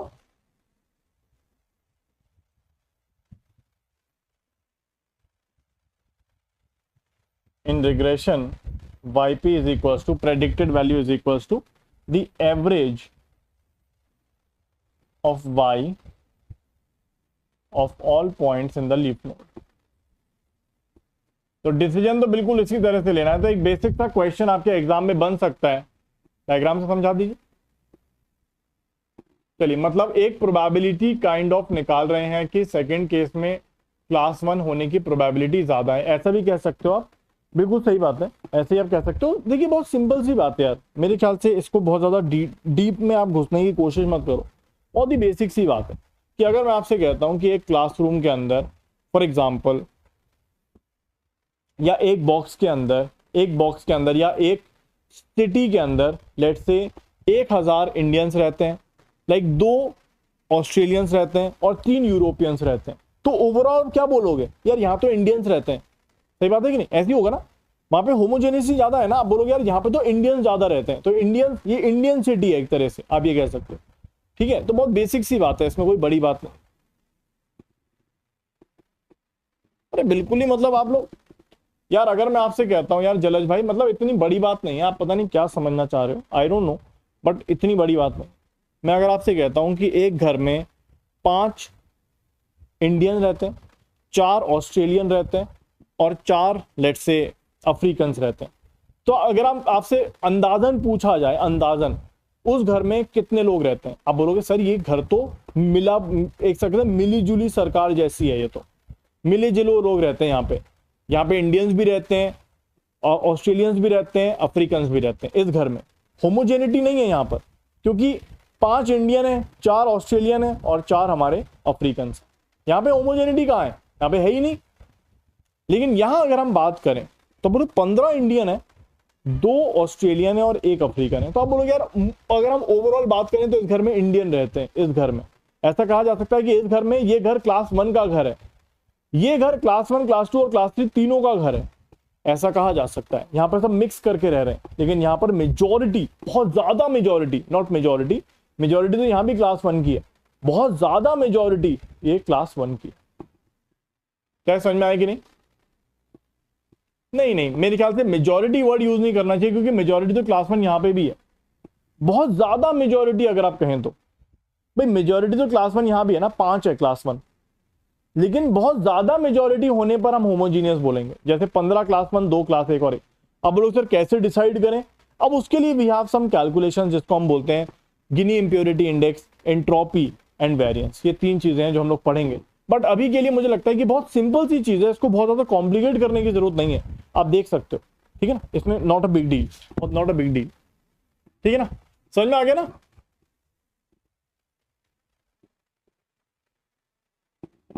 ठीक है ना, चलिए। तो ये हमारा टास्क होता है दोस्तों। नाउ अगर आप सोचें,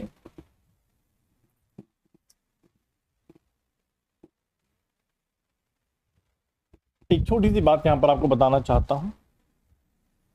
मान लीजिए कि हमारे पास 2 क्लास का केस है।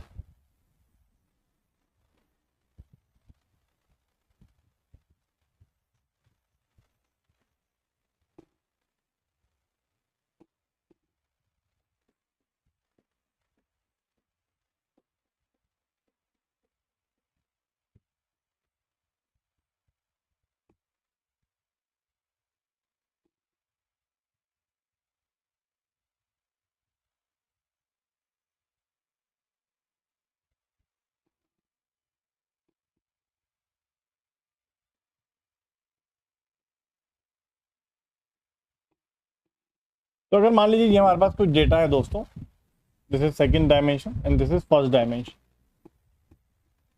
तो हमने ये देखा था दोस्तों कि डिसीजन ट्री के अंदर हम अपने रीजन्स क्रिएट करते हैं, right? We are trying to create regions. ठीक है, जैसा आप यहां पर देख रहे थे, हम यहां पर भी रीजन्स क्रिएट कर रहे थे। और तो डिसीजन ट्री के अंदर हम रीजन्स क्रिएट करते हैं।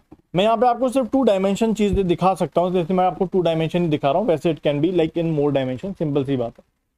तो अगर हम डिसीजन ट्री को खुला छोड़ दें, और डिसीजन ट्री का टारगेट होता है कि हमें होमोजीनियस पॉइंट्स चाहिए रीजन के अंदर, तो सबसे पहली बात है, तो आप बिल्कुल समझ पा रहे होगे कि सर सबसे पहला बाइफरकेशन तो ऐसा होगा, ऐसा होगा। सबसे पहला बाइफरकेशन, लेट्स से जो भी है 10 वैल्यू है मान लीजिए, सबसे पहला बाइफरकेशन ऐसा होगा जो आपको दिख रहा है कि सर सबसे पहले हम एक रूट नोड से शुरुआत करेंगे। रूट नोड के अंदर सारा डेटा होता है, सारा डेटा आप देख सकते हो, यहाँ पे पूरा 2D का डेटा है। तो यहाँ पे हमने सबसे पहले ब्रेक किया मेरे बच्चों, ग्रेटर देन 10 और लेस देन 10। ठीक है, अब यहाँ पे अगर हम देखेंगे तो आप बोलोगे सर यहाँ पर हमारे पास ये डेटा आ गया, ये वाला ऊपर वाला पूरा। ठीक है, और सिमिलरली नीचे वाला पूरा डेटा इधर चला गया। ऊपर वाला पूरा डेटा इसमें आ गया है, नीचे वाला पूरा डेटा इसमें आ गया। अब बोलोगे यार नहीं नहीं, क्या डिसीजन ट्री को भी मजा आया? नहीं, डिसीजन ट्री को भी मजा नहीं आया होगा। डिसीजन ट्री बोलेगा भाई साहब अभी रुको, अभी हमें और ब्रेक करना है। क्योंकि आप देख सकते हो कि यहां पर ये दोनों पॉइंट्स नॉन होमोजीनियस, मतलब ये थोड़े अलग क्लास के लग रहे हैं इसको, डिसीजन ट्री को। तो डिसीजन ट्री मानेगा नहीं, डिसीजन ट्री बोलेगा भैया अभी और ब्रेक करते हैं इसको। So let's create a bifurcation like this. मैं यहां पर एक चीज आपको क्लियर करना चाहता हूं, ध्यान दीजिएगा। मैंने क्लियर आप कर दिया, क्योंकि मैं दिखाना चाहता हूं जरूरी नहीं है कि दोनों में सेम बाइफरकेशन हो।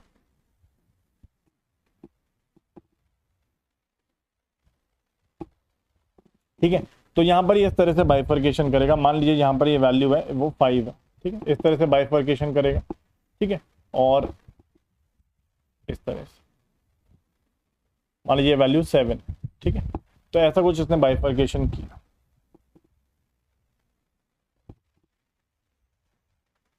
ये बोलेगा भैया x1 की वैल्यू 5 से लेके 7 तक, कैसे भी कर सकता है ना, वो तो रीजन क्रिएट करना है उसको। तो 5 से लेके 7 पे ये रीजन आ जाएगा और यहाँ पे कोई पॉइंट आ जाएंगे। अब देखिए बाकी रेस्ट। ठीक है, एल्स लोकेशन। तो आप देखिएगा दोस्तों, सबसे पहले हमने x2 ग्रेटर देन 10 किया। ठीक है, बाइफरकेशन हो गया है, तो नीचे वाले सारे पॉइंट उधर चले गए, ऊपर वाले सारे पॉइंट इसमें आ गए, इस वाले बॉक्स में आ गए। ठीक है, अब यहाँ पे इसने फर्दर बाइफरकेट किया, बोले नहीं नहीं अभी मजा नहीं आया, सारे होमोजीनियस नहीं है, ठीक है। तो ये क्या करेगा, इसने 5 से लेके 7 तक ये सब पहचान लेता है, एल्गोरिदम है हमारे पास, तो ये पहचान लेगा कि भाई यहाँ पर ये वाले पॉइंट जो हैं वो गड़बड़ हो रहे हैं, तो इसने 5 से 7 का लिया और एक एल्स ले लिया। तो आप देख सकते हो दोस्तों, इसका मतलब 5 से 7 वाले पॉइंट्स, 5 से 7 वाले पॉइंट्स यहां पर चले जाएंगे, ठीक है, क्योंकि ऑलरेडी ऊपर वाले की बात हो रही है ना, यहां पर ऊपर वाले की बात हुई थी, तो यहां पर ये वाला बॉक्स आएगा, एंड बाकी जो बॉक्सेस हैं ये वाला और ये वाला, ये इधर चला जाएगा, इधर, ठीक है।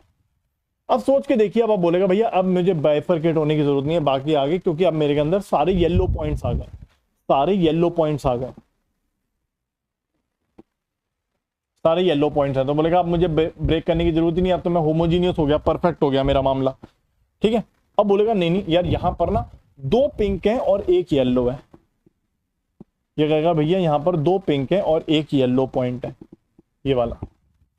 अब इसको फर्दर ब्रेक करेगा, कैसे, अब यहां पर देखिए ये करेगा, देखो ऐसे, बोलेगा भैया इस तरह से ब्रेक करेंगे, ठीक है। इसका मतलब यहां पर हम क्या ले रहे हैं, लेट्स से ये 12 ले लेते हैं या 15 ले लेता हूं, जो भी है। तो आप बोलोगे यार x2 लेस देन 15, भाई x2 ग्रेटर देन 10 तो ऑलरेडी कंडीशन है इसके अंदर, तो मुझे बस ये डालना है x2 लेस देन 15, तो इस बॉक्स के अंदर सिर्फ एक येलो पॉइंट आएगा, और यहां पर मैं इसको थोड़ा छोटा कर देता हूं,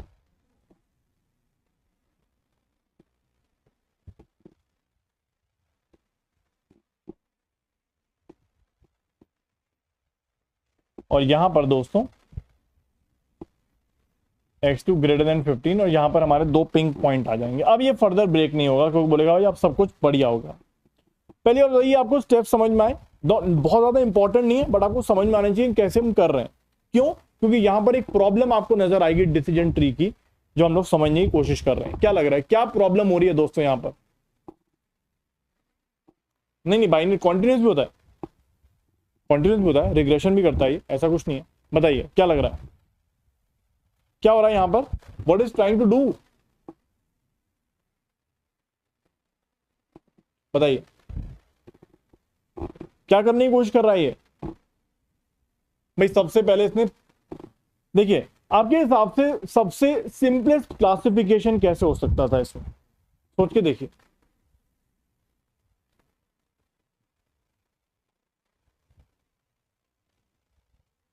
सबसे सिंपलेस्ट क्लासिफिकेशन क्या हो सकता था, सिर्फ ये 2 स्टेप्स, खत्म, और कुछ करने की जरूरत ही नहीं है।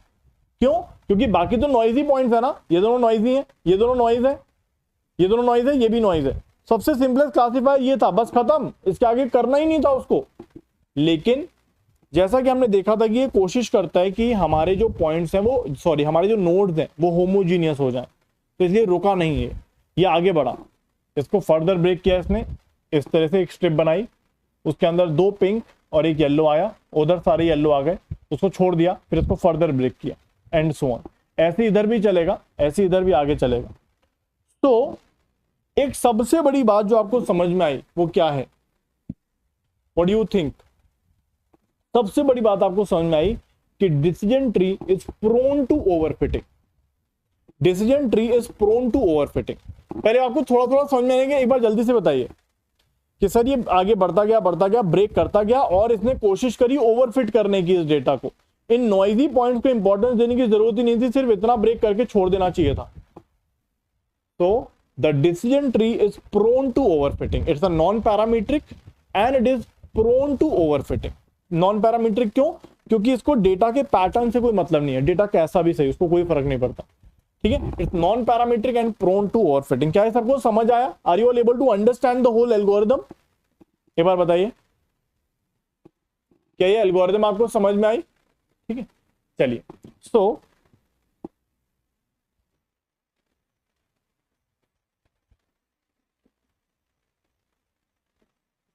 the target is to get the homogeneous points,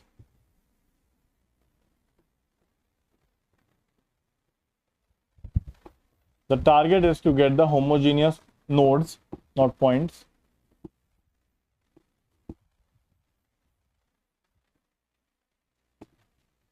the target is to get the homogeneous nodes but it lead to overfitting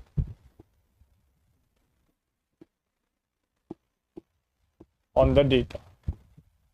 तो याद रखिएगा decision tree is prone to overfitting. तो डिसीजन ट्री के अंदर दोस्तों हमें दो चीजें समझनी है। डिसीजन ट्री के अंदर, क्या बाकियों को समझ नहीं आया क्या? आप लोग थोड़ा सा एक्टिव रहा करिए, ऐसे काम नहीं चलेगा। अगर नहीं समझ में आया तो आप बताइए, I will try to repeat. अगर आ गया है तो बहुत अच्छी बात है, आप बता सकते हैं। चलिए, तो यहां पर अब हमारे पास दो प्रॉब्लम्स हैं कि how to remove this problem of overfitting and second thing how to decide कि हम कैसे बाइफर्केशन करें। हाउ टू डिसाइड कि हमें कब बाइफर्केशन करना है, कब नहीं करना है, ठीक है, और कौन सी वैल्यू पे बाइफर्केशन करना है। जैसे भाई ये कैसे डिसाइड करेंगे कि हम लोग यहां पर 10 पे बाइफर्केशन करना है या 20 पे करना है या 25 पे करना है या नीचे करना है। तो हाउ टू डिसाइड कि कहां पर बाइफर्केशन करना है, ये भी हमें डिसाइड करना है। तो एक प्रॉब्लम है इसके अंदर ओवरफिटिंग की।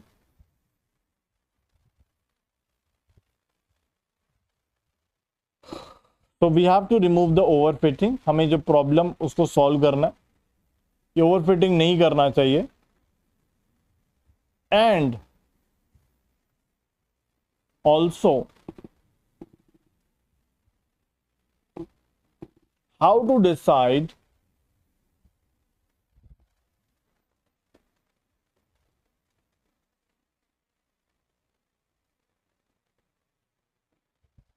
when and where the data has to be bifurcated.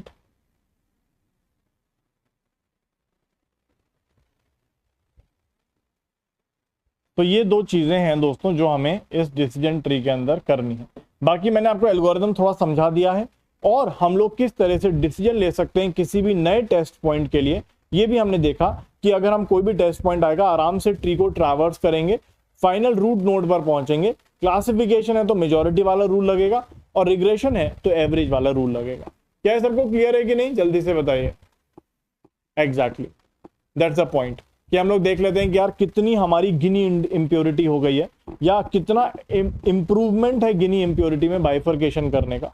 That's the way. या फिर आप बिल्कुल सही कह रहे हो, परसेंटेज ऑफ होमोजेनिटी, वो सब हम उसी से मेजर करते हैं। ठीक है दोस्तों, यहां तक आप सभी को समझ में आ गया है बातें?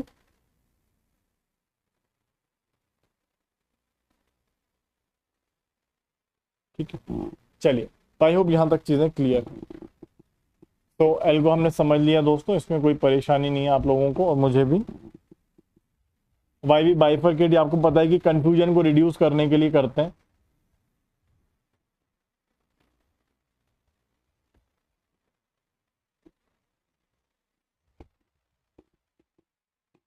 Decision tree is prone to overfit, ये भी डन हो गया, आपको समझा दिया मैंने क्यों ऐसा होता है। ठीक है, चलिए, अब जैसे ये कुछ एग्जाम्पल हैं दोस्तों हमारे पास।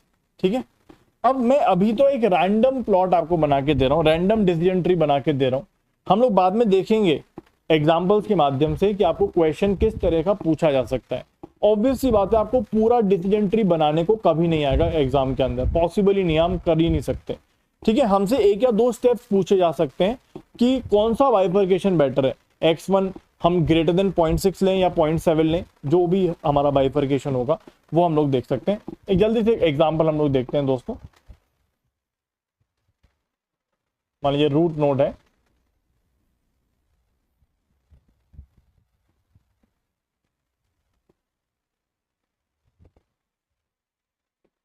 First dimension greater than equal to 0.5, first dimension less than equal to 0.5।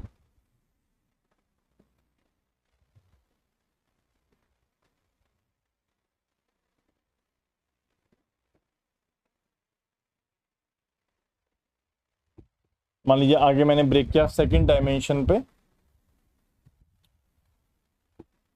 Second dimension greater than equal to 0.4, second dimension less than 0.4, second dimension greater than equal to 0.4, less than equal to less than 0.4। चलिए, ये हमें दे रखा है दोस्तों, ऐसे decision tree हमें given. ये आपको क्वेश्चन में गिवन होगा, गिवन डिसीजन ट्री। अब मान लीजिए दोस्तों एक नया पॉइंट आता है, you have to find the Y value of that point. इस टाइप का क्वेश्चन भी 1 नंबर का सवाल बन सकता है आपके एग्जाम में। तो find the predicted value of Y for, क्या पॉइंट ले लें, 0.7 ले लेते हैं। चलिए दोस्तों जल्दी से करिए, कैसे बनेगा बच्चों। मुझे लगता है आप बड़े आराम से कर पाएंगे, इसमें कोई परेशानी नहीं होगी। कैसे करेंगे दोस्तों, तो आपको तो वैसे पूरा ये ट्री भरना चाहिए, you should fill it, but जरूरत नहीं है वैसे हमें करने की, बट फिर भी देख लेते हैं। चलिए तो x1 less than 0.5, x1 less than 0.5 मतलब कौन कौन से पॉइंट्स आएंगे, लेस देन इक्वल टू 0.5, तो पहला पॉइंट आएगा, लेस देन तो ये आएगा, लेस देन पे ये आएगा, लेस देन पे ये आएगा, तो ये और ये आएंगे। तो ये मान लीजिए 1 2 3 4 5 6 7, तो यहाँ पे आएगा 1 3 5 एंड 6, ठीक है। और उधर बाकी चले जाएंगे 2 4 और 9 ऑब्वियसली। एक बार चेक कर लीजिए, सही है ना, ठीक है। और ये x2 greater than equals to 0.4, अब कौन कौन सा जाएगा, तो आप देखिए यहाँ पर आगे जो जाएगा यहाँ पर बाइफरकेट होगा, ग्रेटर देन इक्वल्स टू 0.4, तो आप देखोगे ये और ये दोनों पॉइंट तो उधर जा रहे हैं और ये भी उधर ही जा रहा है। तो आप देखोगे यार पहला, तीसरा और पांचवा, ध्यान दीजिएगा, x2 लेस देन 0.4, तो पहला, तीसरा और पांचवा तो इधर जा रहे हैं इस वाले नोड पर, और इस वाले नोड पर कौन जा रहा है, सिर्फ ये वाला पॉइंट जा रहा है, छठा। उधर देख लेते हैं दोस्तों, तो वहां पर 2 4 और 9 पे देखना है हमें, तो आप देखोगे ग्रेटर देन इक्वल्स टू 0.4 पे ये जाएगा, ठीक है, और ये जाएगा। तो आप देख सकते हो 2 and 7, 9 तो है ही नहीं, 9 कहां से आ गया, 2 4 7 ही होगा ना,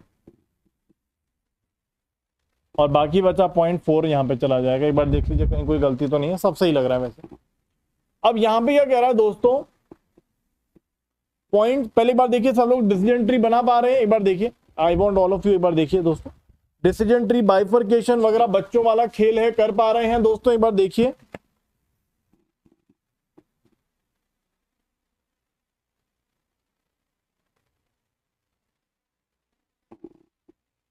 ठीक है, सिंपल है दोस्तों, हो पा रहा है ये, एक बार देखिए, ठीक है ना। चलिए बहुत सिंपल है, it's a very easy thing. 2 4 7 कर दिया मैंने, उसको पहले ही कर दिया। चलिए अब यहां पे अगर हम देखें तो हमें बाइफरकेशन करते हुए अब हमें इस टेस्ट का देखना है 0.7, तो आप बोलोगे सर 0.7 दोनों में ग्रेटर देन इक्वल टू आ गया ना, इसको ग्रेटर देन कर देते हैं बस।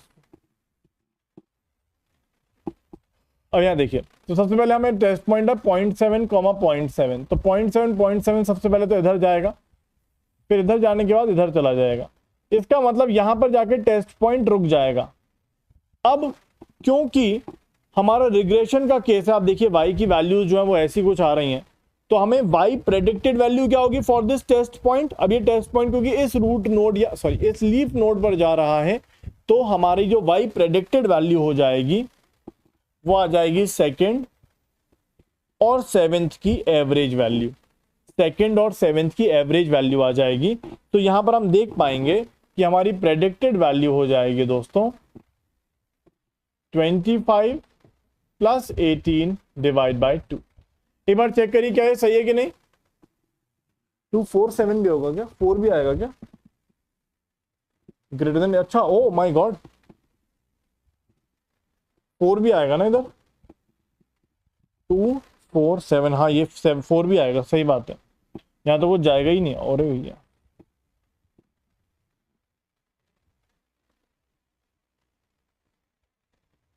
क्योंकि तीनों जो है वो 2 वाला भी 0.6 है, 4 वाला 0.4 है, ये 0.7, तो तीनों ही ग्रेटर देन इक्वल टू 0.4 है, तो ये तो नील हो गया एकदम से।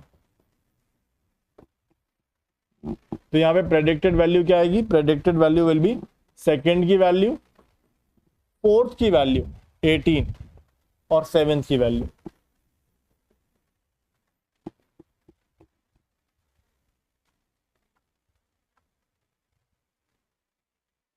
This will come out to be 20.33। एक बार देखिए सबको हुआ कि नहीं। 25, 18 एंड 18 डिवाइड बाय 3, 20.33। एक बार चेक करिए सबका हो रहा है कि नहीं।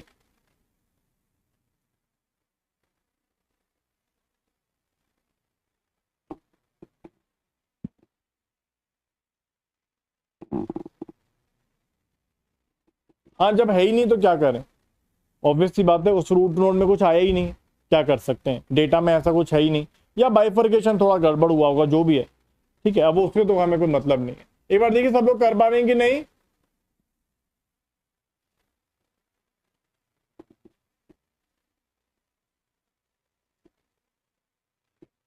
देखिए हो सकता है कि कोई और बाइफर्केशन हम ले लें, ये तो मैंने ऐसे ही रैंडम बना दिया है। हो सकता है x2 greater than equal to 0.3 और लेस देन 0.3 कर दे तो चेंज हो जाएगा ना। अभी आपको कॉन्सेप्ट समझ में आया कि नहीं, ये बताइए। क्या ये कॉन्सेप्ट सबको क्लियर है, एक बार जल्दी से बताइए। इस तरह का कोई क्वेश्चन आपसे पूछा जा सकता है जो मुझे लगता है कि आप कर पाएंगे। ठीक है, चले आगे।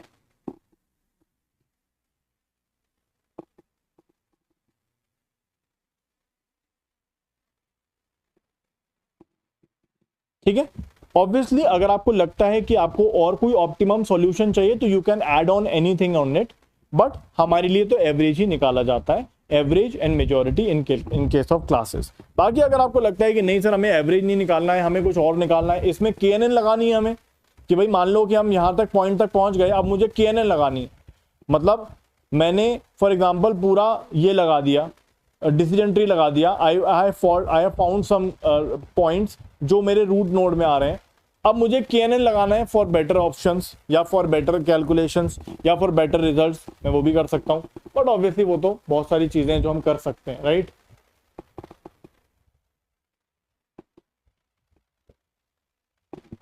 इंफॉर्मेशन गेन कॉन्सेप्ट डीसी में, एंट्रोपी कॉन्सेप्ट डीसी में, ठीक है। चलिए, तो आई होप यहां तक आप सभी को क्लियर है दोस्तों। अब यहां पे हम कुछ नाम देख लेते हैं दोस्तों, जो नाम हमें कुछ, या इंपॉर्टेंट टर्म्स हम लोग देख लेते हैं, जो इंपॉर्टेंट टर्म्स हमें पता होनी चाहिए, याद होनी चाहिए। सबसे पहले दोस्तों रूट नोड। रूट नोड मतलब जो पहला नोड होता है हमारे डिसीजन ट्री का, ठीक है, इसको हम रूट नोड बोलते हैं। So root node is the first node of the decision tree, ठीक है। तो यहां पे अगर हम देखेंगे दोस्तों, it's a top most node या first node of the decision tree, ठीक है, इसको रूट नोड बोलते हैं। और सिंपल सी बात यह है कि इस नोड में सारा डेटा होता है, मतलब इसी से हम शुरुआत करते हैं अपने डिसीजन ट्री की, और इस नोड में सारा डेटा अवेलेबल होता है।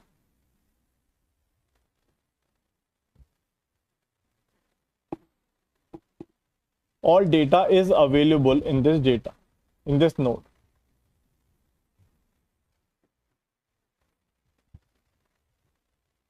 यहीं से हम लोग शुरुआत करते हैं अपने डिसीजन ट्री को क्रिएट करने की, ठीक है। चलिए, तो वही चीज यहां पर लिखी हुई है। उसके बाद अगर हम बात करें दोस्तों, ऑब्वियसली हम यहाँ पे आगे बाइफरकेट करते हैं and we get some other nodes, ठीक है। तो ये हमारा रूट नोड है, उसी की बात यहाँ पर लिखी हुई है, इंपॉर्टेंट पॉइंट मैंने यहाँ पर लिख दिया, ठीक है। चलिए नेक्स्ट अगर हम बात करें दोस्तों, तो और भी तरह के नोड्स होते हैं जिसको हम बोलते हैं डिसीजन नोड्स, ठीक है, या इंटरनल नोड्स, ठीक है। तो ये वाले जो नोड्स होते हैं, जो बीच वाले नोड्स होते हैं, इनको बोलते हैं डिसीजन नोड्स या इंटरनल नोड्स, ठीक है। इनको बोलते हैं डिसीजन नोड्स या इंटरनल नोड्स, ठीक है। ये रूट नोड के नीचे और लीफ नोड के ऊपर होते हैं, ठीक है। ये रूट नोड के नीचे और लीफ नोड के ऊपर होते हैं, ठीक है। इनको बोलते हैं डिसीजन नोड्स। और ऐसा भी कहा जा सकता है कि डिसीजन नोड्स आर दोज जिनके पास चिल्ड्रन होता है। Decision nodes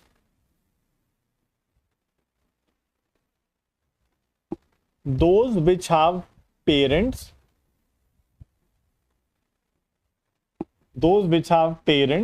and children both,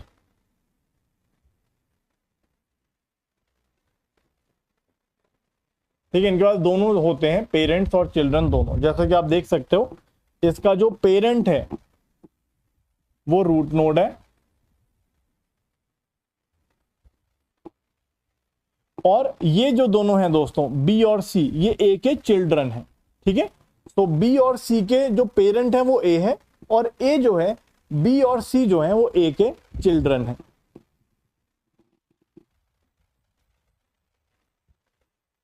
Here A is the parent of B and C, and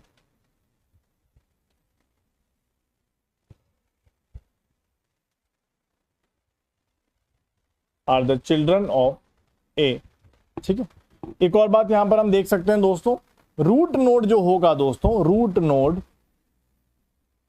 उसमें हमें पेरेंट्स तो नहीं दिखाई देगा, उसमें कोई भी पेरेंट तो नहीं होगा, ऊपर कोई भी नहीं होगा उसके, बट उसमें चिल्ड्रन होंगे।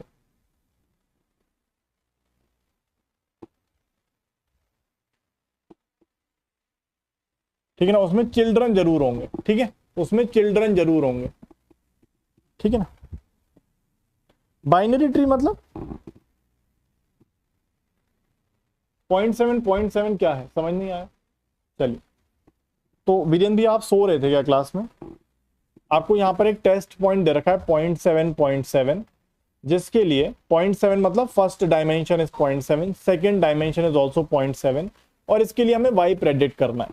तो यहां पर हमें क्वेश्चन में ऑलरेडी ये ट्री बना के दे रखा है, रैंडमली बनाया है मैंने, तो क्वेश्चन में गिवन होगा। अब उसके बाद ये कह रहा है कि 0.7 टेस्ट पॉइंट के लिए हमें वाई प्रेडिक्ट करके बता दो। तो 0.7 is first dimension value and 0.7 is a second dimension value. तो हम आगे बढ़े, हमने देखा कि यार फर्स्ट डायमेंशन यहाँ पर लेस देन 0.5 है, यहाँ ग्रेटर देन 0.5 है, तो इधर जाएंगे हम लोग। उसके बाद यहाँ पर सेकंड डायमेंशन ग्रेटर देन 0.4 है, और यहाँ पे लेस देन 0.4 है, तो यहाँ पर जाएंगे। और यहाँ पर हमने देखा कि यार यहाँ पर 2, 4, 7 तीनों पॉइंट्स हैं, तो हमें इस पर्टिकुलर पॉइंट के लिए अगर वाई प्रेडिक्ट करना है, तो according to the rule of decision tree, हम जो भी रूट नोड पर पहुंचे हैं, उस रूट नोड पर जितने भी वैल्यूज हैं, जितने भी पॉइंट्स हैं, उनकी वाई वैल्यूज का एवरेज हमें प्रेडिक्शन में वैल्यू या वाई पी में दे देना है। ठीक है, चलिए, सो आई होप ये वाली बात भी आपको समझ में आ गई कि रूट नोड जो है उसके अंदर कोई पेरेंट नहीं होता, but will have some children. ठीक है, और जो बीच वाले नोड्स होते हैं, डिसीजन नोड्स होते हैं, उसमें पेरेंट भी होगा और चिल्ड्रन भी होंगे। चलिए नेक्स्ट, तो वही चीज मैंने आपको यहां पे बता दी दोस्तों कि अगर हम यहां पर देखें तो A is the parent of B and C। Parent node की अगर हम बात करें, A is the parent of B and C, B is the parent of D and E, C is the parent of F and G। ठीक है, and सोने से चलता जाएगा। और यहां पर आप देख सकते हो दोस्तों, ये हमारा रूट नोड हो जाएगा। ये सब थोड़े बहुत नाम पता होने चाहिए, ऐसे कोई बहुत ज्यादा इंपॉर्टेंट नहीं है।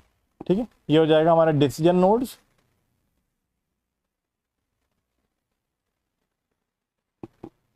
ठीक है, और जो लास्ट वाले नोड्स होते हैं दोस्तों, लास्ट वाले जो नोड्स होते हैं, इनको बोलते हैं, या फिर अगर हम चाइल्ड की बात भी कर लेते हैं अगर, तो ये भी बड़ा सिंपल सी बात है कि B and C are children of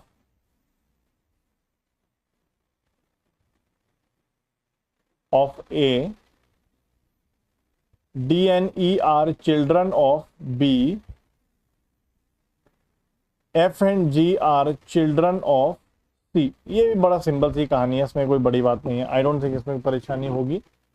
और लास्ट दोस्तों, जो ये वाले नोड्स हैं जहां पर हमारा डिसीजन ट्री खत्म हो जा रहा है, उसको बोलते हैं हम लोग लीफ नोड्स या टर्मिनल नोड्स। इनके पेरेंट्स तो होंगे लेकिन इनका कोई चाइल्ड नहीं होगा। ठीक है, तो leaf nodes, the end nodes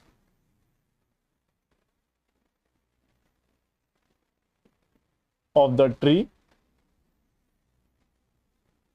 और यहां पर अगर हम देखें तो these have no children,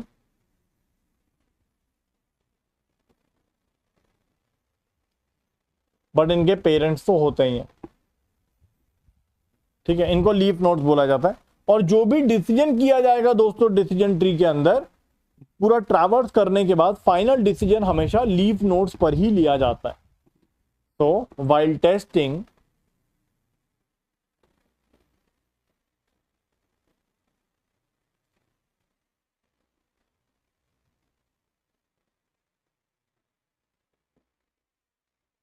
all decision is done at the leaf nodes. ठीक है, सारा डिसीजन लीफ नोड्स पर ही लिया जाता है। और कैसे डिसीजन लिया जाता है ये हम ऑलरेडी डिस्कस कर चुके हैं। क्या ये सिंपल सी बातें हैं दोस्तों? क्लियर है आपको? थोड़े बहुत नाम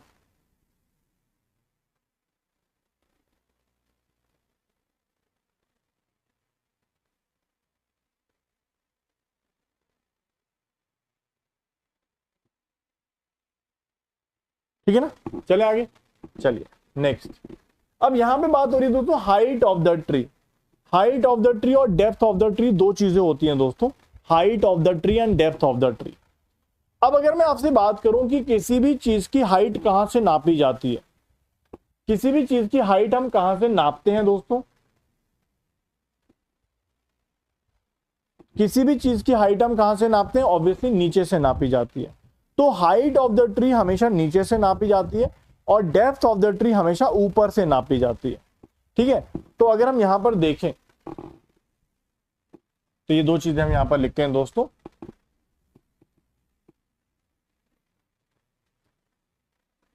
तो हाइट ऑफ द ट्री या हाइट ऑफ एनी नोड, ऐसे अगर हम बात करें, height of any node is actually equals to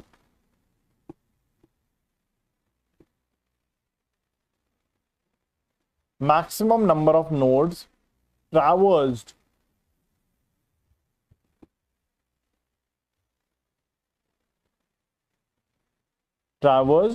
from the node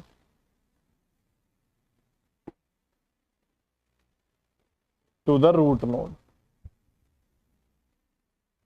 तो इसके अंदर हम किसको इंक्लूड नहीं करेंगे दोस्तों? खुद को, या अगर हम देखें आगे बताइए।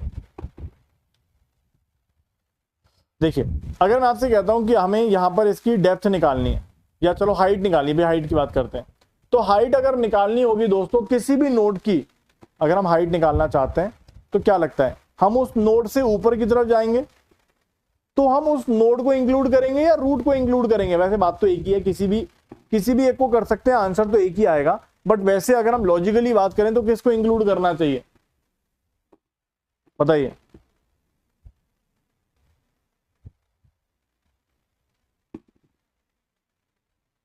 जब भी हम हाइट निकालेंगे तो रूट को इंक्लूड करेंगे या नोड को इंक्लूड करेंगे?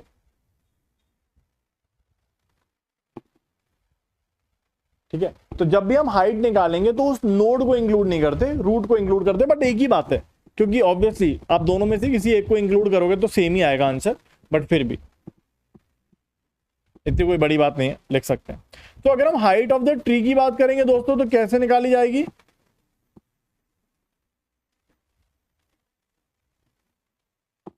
हाइट ऑफ द ट्री निकाला जाएगा तो कैसे निकालेंगे? Height of the tree it is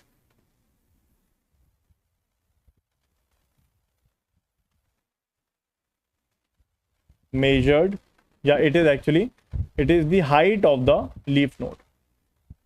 It is the height of the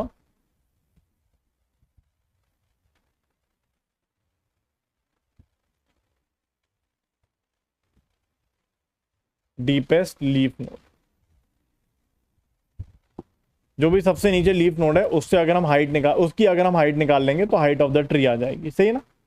not most important, बस फिर भी थोड़ा बहुत ध्यान होना चाहिए कि होता क्या है ये। तो अगर आपको हाइट ऑफ द ट्री निकालनी है तो सबसे नीचे वाला लीफ नोड पकड़ो, उससे आप अपने रूट नोड की तरफ आगे बढ़ो, देखो कितने नोड्स आप ट्रैवर्स कर रहे हो, वही हमारी हाइट ऑफ द ट्री आ जाएगी।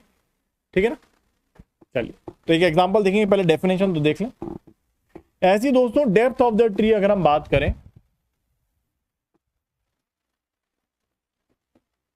so depth of any node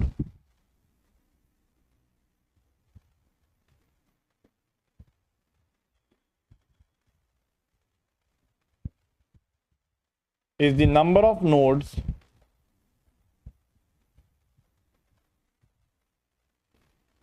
between the node and the leaf node.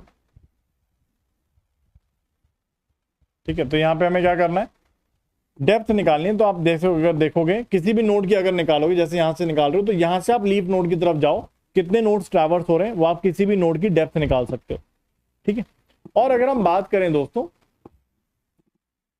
वैसे हम डेप्थ ऑफ द ट्री की बात करेंगे, जनरली ये सब बातें नहीं करेंगे। अगर हम डेप्थ ऑफ द ट्री बात करें,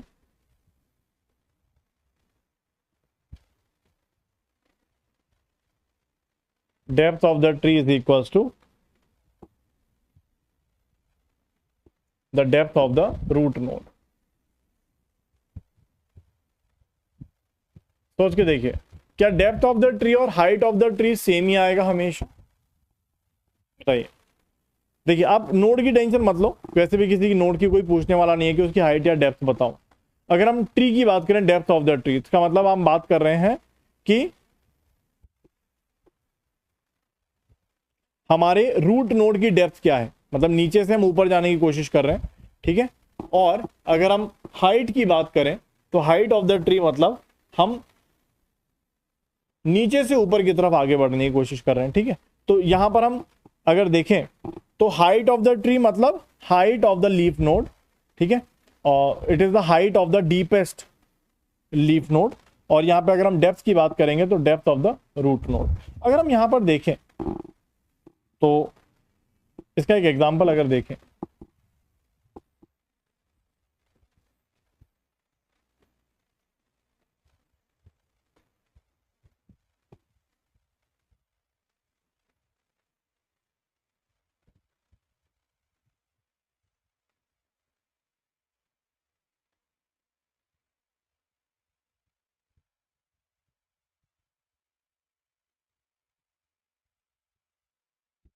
देखिए वैसे आपको बहुत ज्यादा जानकारी होने की जरूरत नहीं है।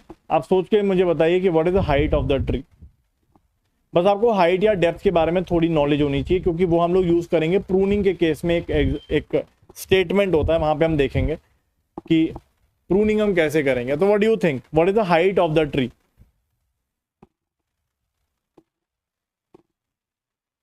What is the height of the tree? बहुत सिंपल सी बात है, मुझे लगता है आप सभी लोग बता देंगे।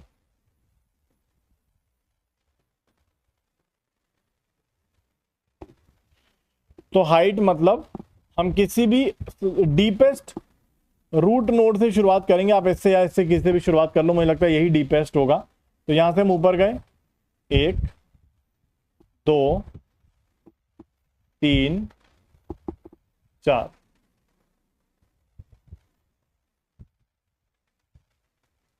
क्या ये ठीक है? ठीक है ना, हम किसी भी डीपेस्ट नोड से शुरुआत किए और ऊपर बढ़ने की कोशिश करी। अब रूट में से और इसमें से कोई भी एक चुन लो, उसी को काउंट करो, दोनों को काउंट मत करना। तो यहां से हम ऊपर गए 1 2 3 4। ठीक है, और कभी कभी वो एजेस की बात भी करता है। जैसे मैंने बताया ना कि हम लोग किसी को भी एक को काउंट कर लेंगे। जैसे अगर हम देखें तो इसको काउंट मत करो, तो आप नोड को काउंट करो, 1 2 3 और 4, ऐसे भी कह सकते हो। या फिर अगर हम कभी कभी किसी जगह डेफिनेशन को देखें तो एजेस को भी कहा जा सकता है। एजेस, एजेस मतलब ये जो ब्रांचेस हैं। तो देखो 1 2 3 4, ऐसा भी कह सकते हो आप। एजेस भी कभी कभी आपको डेफिनेशन में लिखा हुआ मिल सकता है।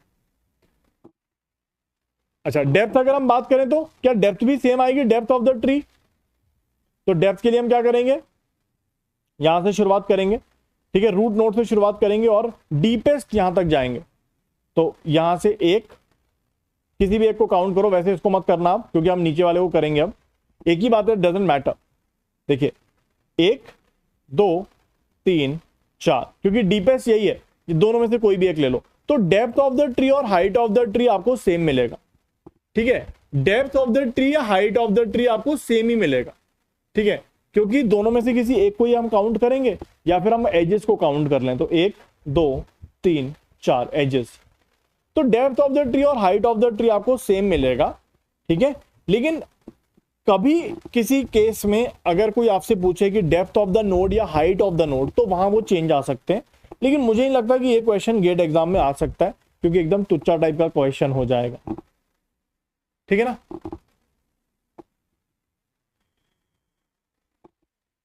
ठीक है ना। चलिए, तो वैसे बहुत ज्यादा डिटेल में पढ़ने की जरूरत नहीं है, बस आप हाइट ऑफ द ट्री को पता कर लो या डेप्थ ऑफ द ट्री की बात कर लो, दोनों आपको सेम मिलेंगे।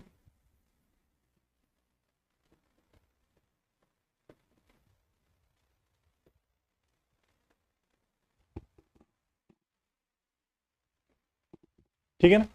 चलिए, जैसे अगर मैं आपसे कहता हूं कि what is the height of the E point, कोई बता सकता है? Anyone? What is the height of the E node?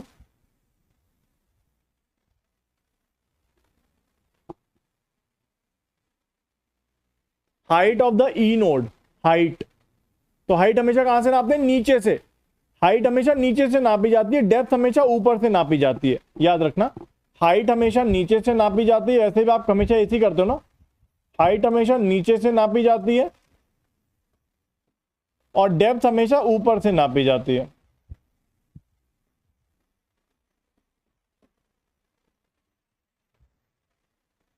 तो आप देख सकते हो, अगर हम हाइट की बात करेंगे तो दोनों में से एक को ही काउंट करना है। हाइट की अगर हम बात करेंगे तो डीपेस्ट नोड ये रहा इसके लिए, तो यहां पर ये आ जाएगा 2। तो अगर हम इसकी हाइट की बात करेंगे तो आपको 2 मिलेगा।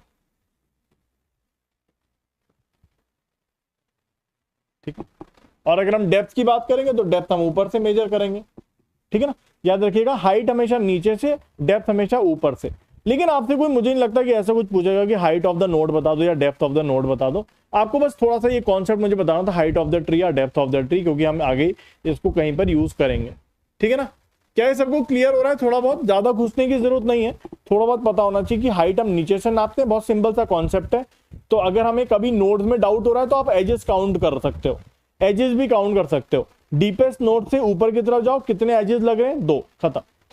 ठीक है। इस नोड से रूट की तरफ जाओ, कितने एजेस लग रहे हैं? 2। ऐसे करके आप कर सकते। ठीक है। So we can also count the edges to find out the depth and height.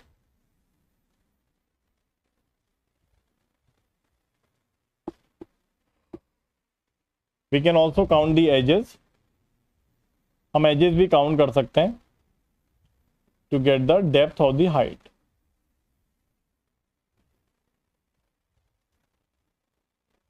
तो ये भी एक तरह से हमारे लिए हो जाएगा। ठीक है ना। चलिए, तो हम लोगों ने यहाँ पर थोड़ी थोड़ी बातें करी दोस्तों कि हमारे पास रूट नोड क्या होता है, डिसीजन नोड क्या होता है, लीफ नोड क्या होते हैं, पेरेंट क्या होता है, चाइल्ड क्या होता है। थोड़ा बहुत जानकारी होना चाहिए, बहुत ज्यादा डिटेल में नहीं भी चलेगा तो काम हो जाएगा, कोई दिक्कत नहीं। Now next we have the degree of the node, degree of a node. So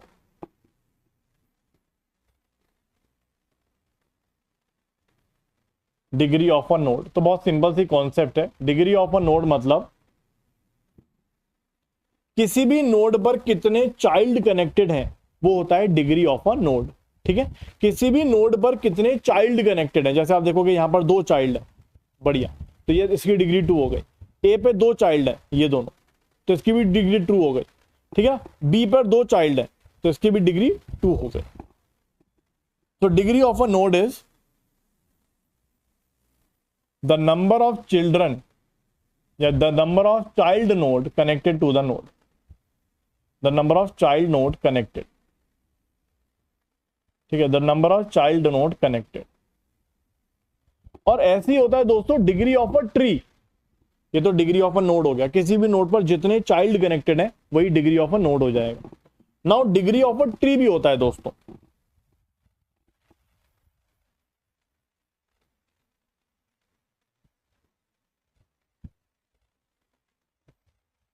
degree of a tree भी होता है।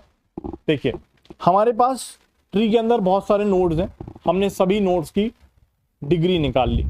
तो maximum degree of a node in the tree is called the degree of the tree. जैसे for example मान लीजिए हमारे पास 5 या 6 nodes हैं, हमने सबकी डिग्री निकाल ली, किसी की डिग्री 1 है, एक तो होगी नहीं, एक चाइल्ड का तो कोई मतलब ही नहीं। चाइल्ड तो मिनिमम 2 ही हो सकते हैं, राइट, एक नहीं हो सकता, एक को कोई फायदा ही नहीं है। ठीक है ना, क्योंकि एक अगर चाइल्ड है इसका मतलब सारा डेटा जो ऑलरेडी ऊपर वाले नोड में है वो नीचे वाले में चला जाएगा, तो उसका कोई मतलब नहीं है, क्लासिफिकेशन का कोई मतलब, आगे ग्रुपिंग का कोई मतलब नहीं है। ठीक है, तो मिनिमम 2 चाइल्ड होने चाहिए। ठीक है, मिनिमम 2 चाइल्ड हो सकते हैं, 3 हो सकते हैं, 4 हो सकते हैं। ठीक है, सो हमारे पास सभी नोड्स का डिग्री आ गया, तो जो भी उसमें से मैक्सिमम नंबर होगा वही डिग्री ऑफ अ ट्री हो जाएगा। So it is actually maximum of degree of nodes, maximum of degree of nodes, ठीक है ना, ये हो जाएगा maximum of degree of nodes. ठीक, क्लियर है? चलिए, ठीक है। तो यहां पर आप देख सकते हो दोस्तों, इस तरह से कोई ट्री बनता है हमारा, जिसमें रूट नोड होते हैं, डिसीजन नोड्स होते हैं, टर्मिनल नोड जिसको हम लीफ नोड कहते हैं, डिसीजन नोड्स होते हैं जिसमें फिर टर्मिनल नोड्स आएंगे एंड सो ऑन। तो अगर हम देखें तो बाइफर्केशन कहां कहां पे हो रहा है, अगर आप सोचो तो हमारे रीजन का बाइफर्केशन जो हमने स्टार्टिंग में देखा था, जैसे मैंने कुछ कुछ आपको बताया था कि ऐसे ऐसे कर सकते हैं हम लोग, करने को तो बहुत सारे तरीके हैं, बस मैंने सिर्फ आपको 2D में समझाया था क्योंकि वही पॉसिबल है यहां पर। Now what do you think कि बाइफर्केशन, जो रीजन्स का बाइफर्केशन हो रहा है वो कहां कहां पे हो रहा है? रीजन्स का बाइफर्केशन कहां कहां पे हो रहा है? तो रीजन्स का बाइफर्केशन अगर आप देखोगे तो मेनली कहां पे हो रहा है? देखिए, रूट नोड पर भी बाइफर्केशन हो रहा है, रूट नोड पर बाइफर्केशन हो रहा है, रूट नोड डिवाइड करता है डेटा दो पार्ट में, फिर डिसीजन ट्री आगे फिर बाइफर्केट करता रहता है, ठीक है ना। तो आप कह सकते हो कि रूट नोड पर और डिसीजन नोड्स पर हमारा बाइफर्केशन होता है।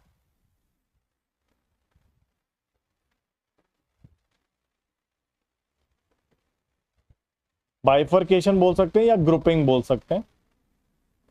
बाइफर्केशन और ग्रुपिंग ऑफ द डेटा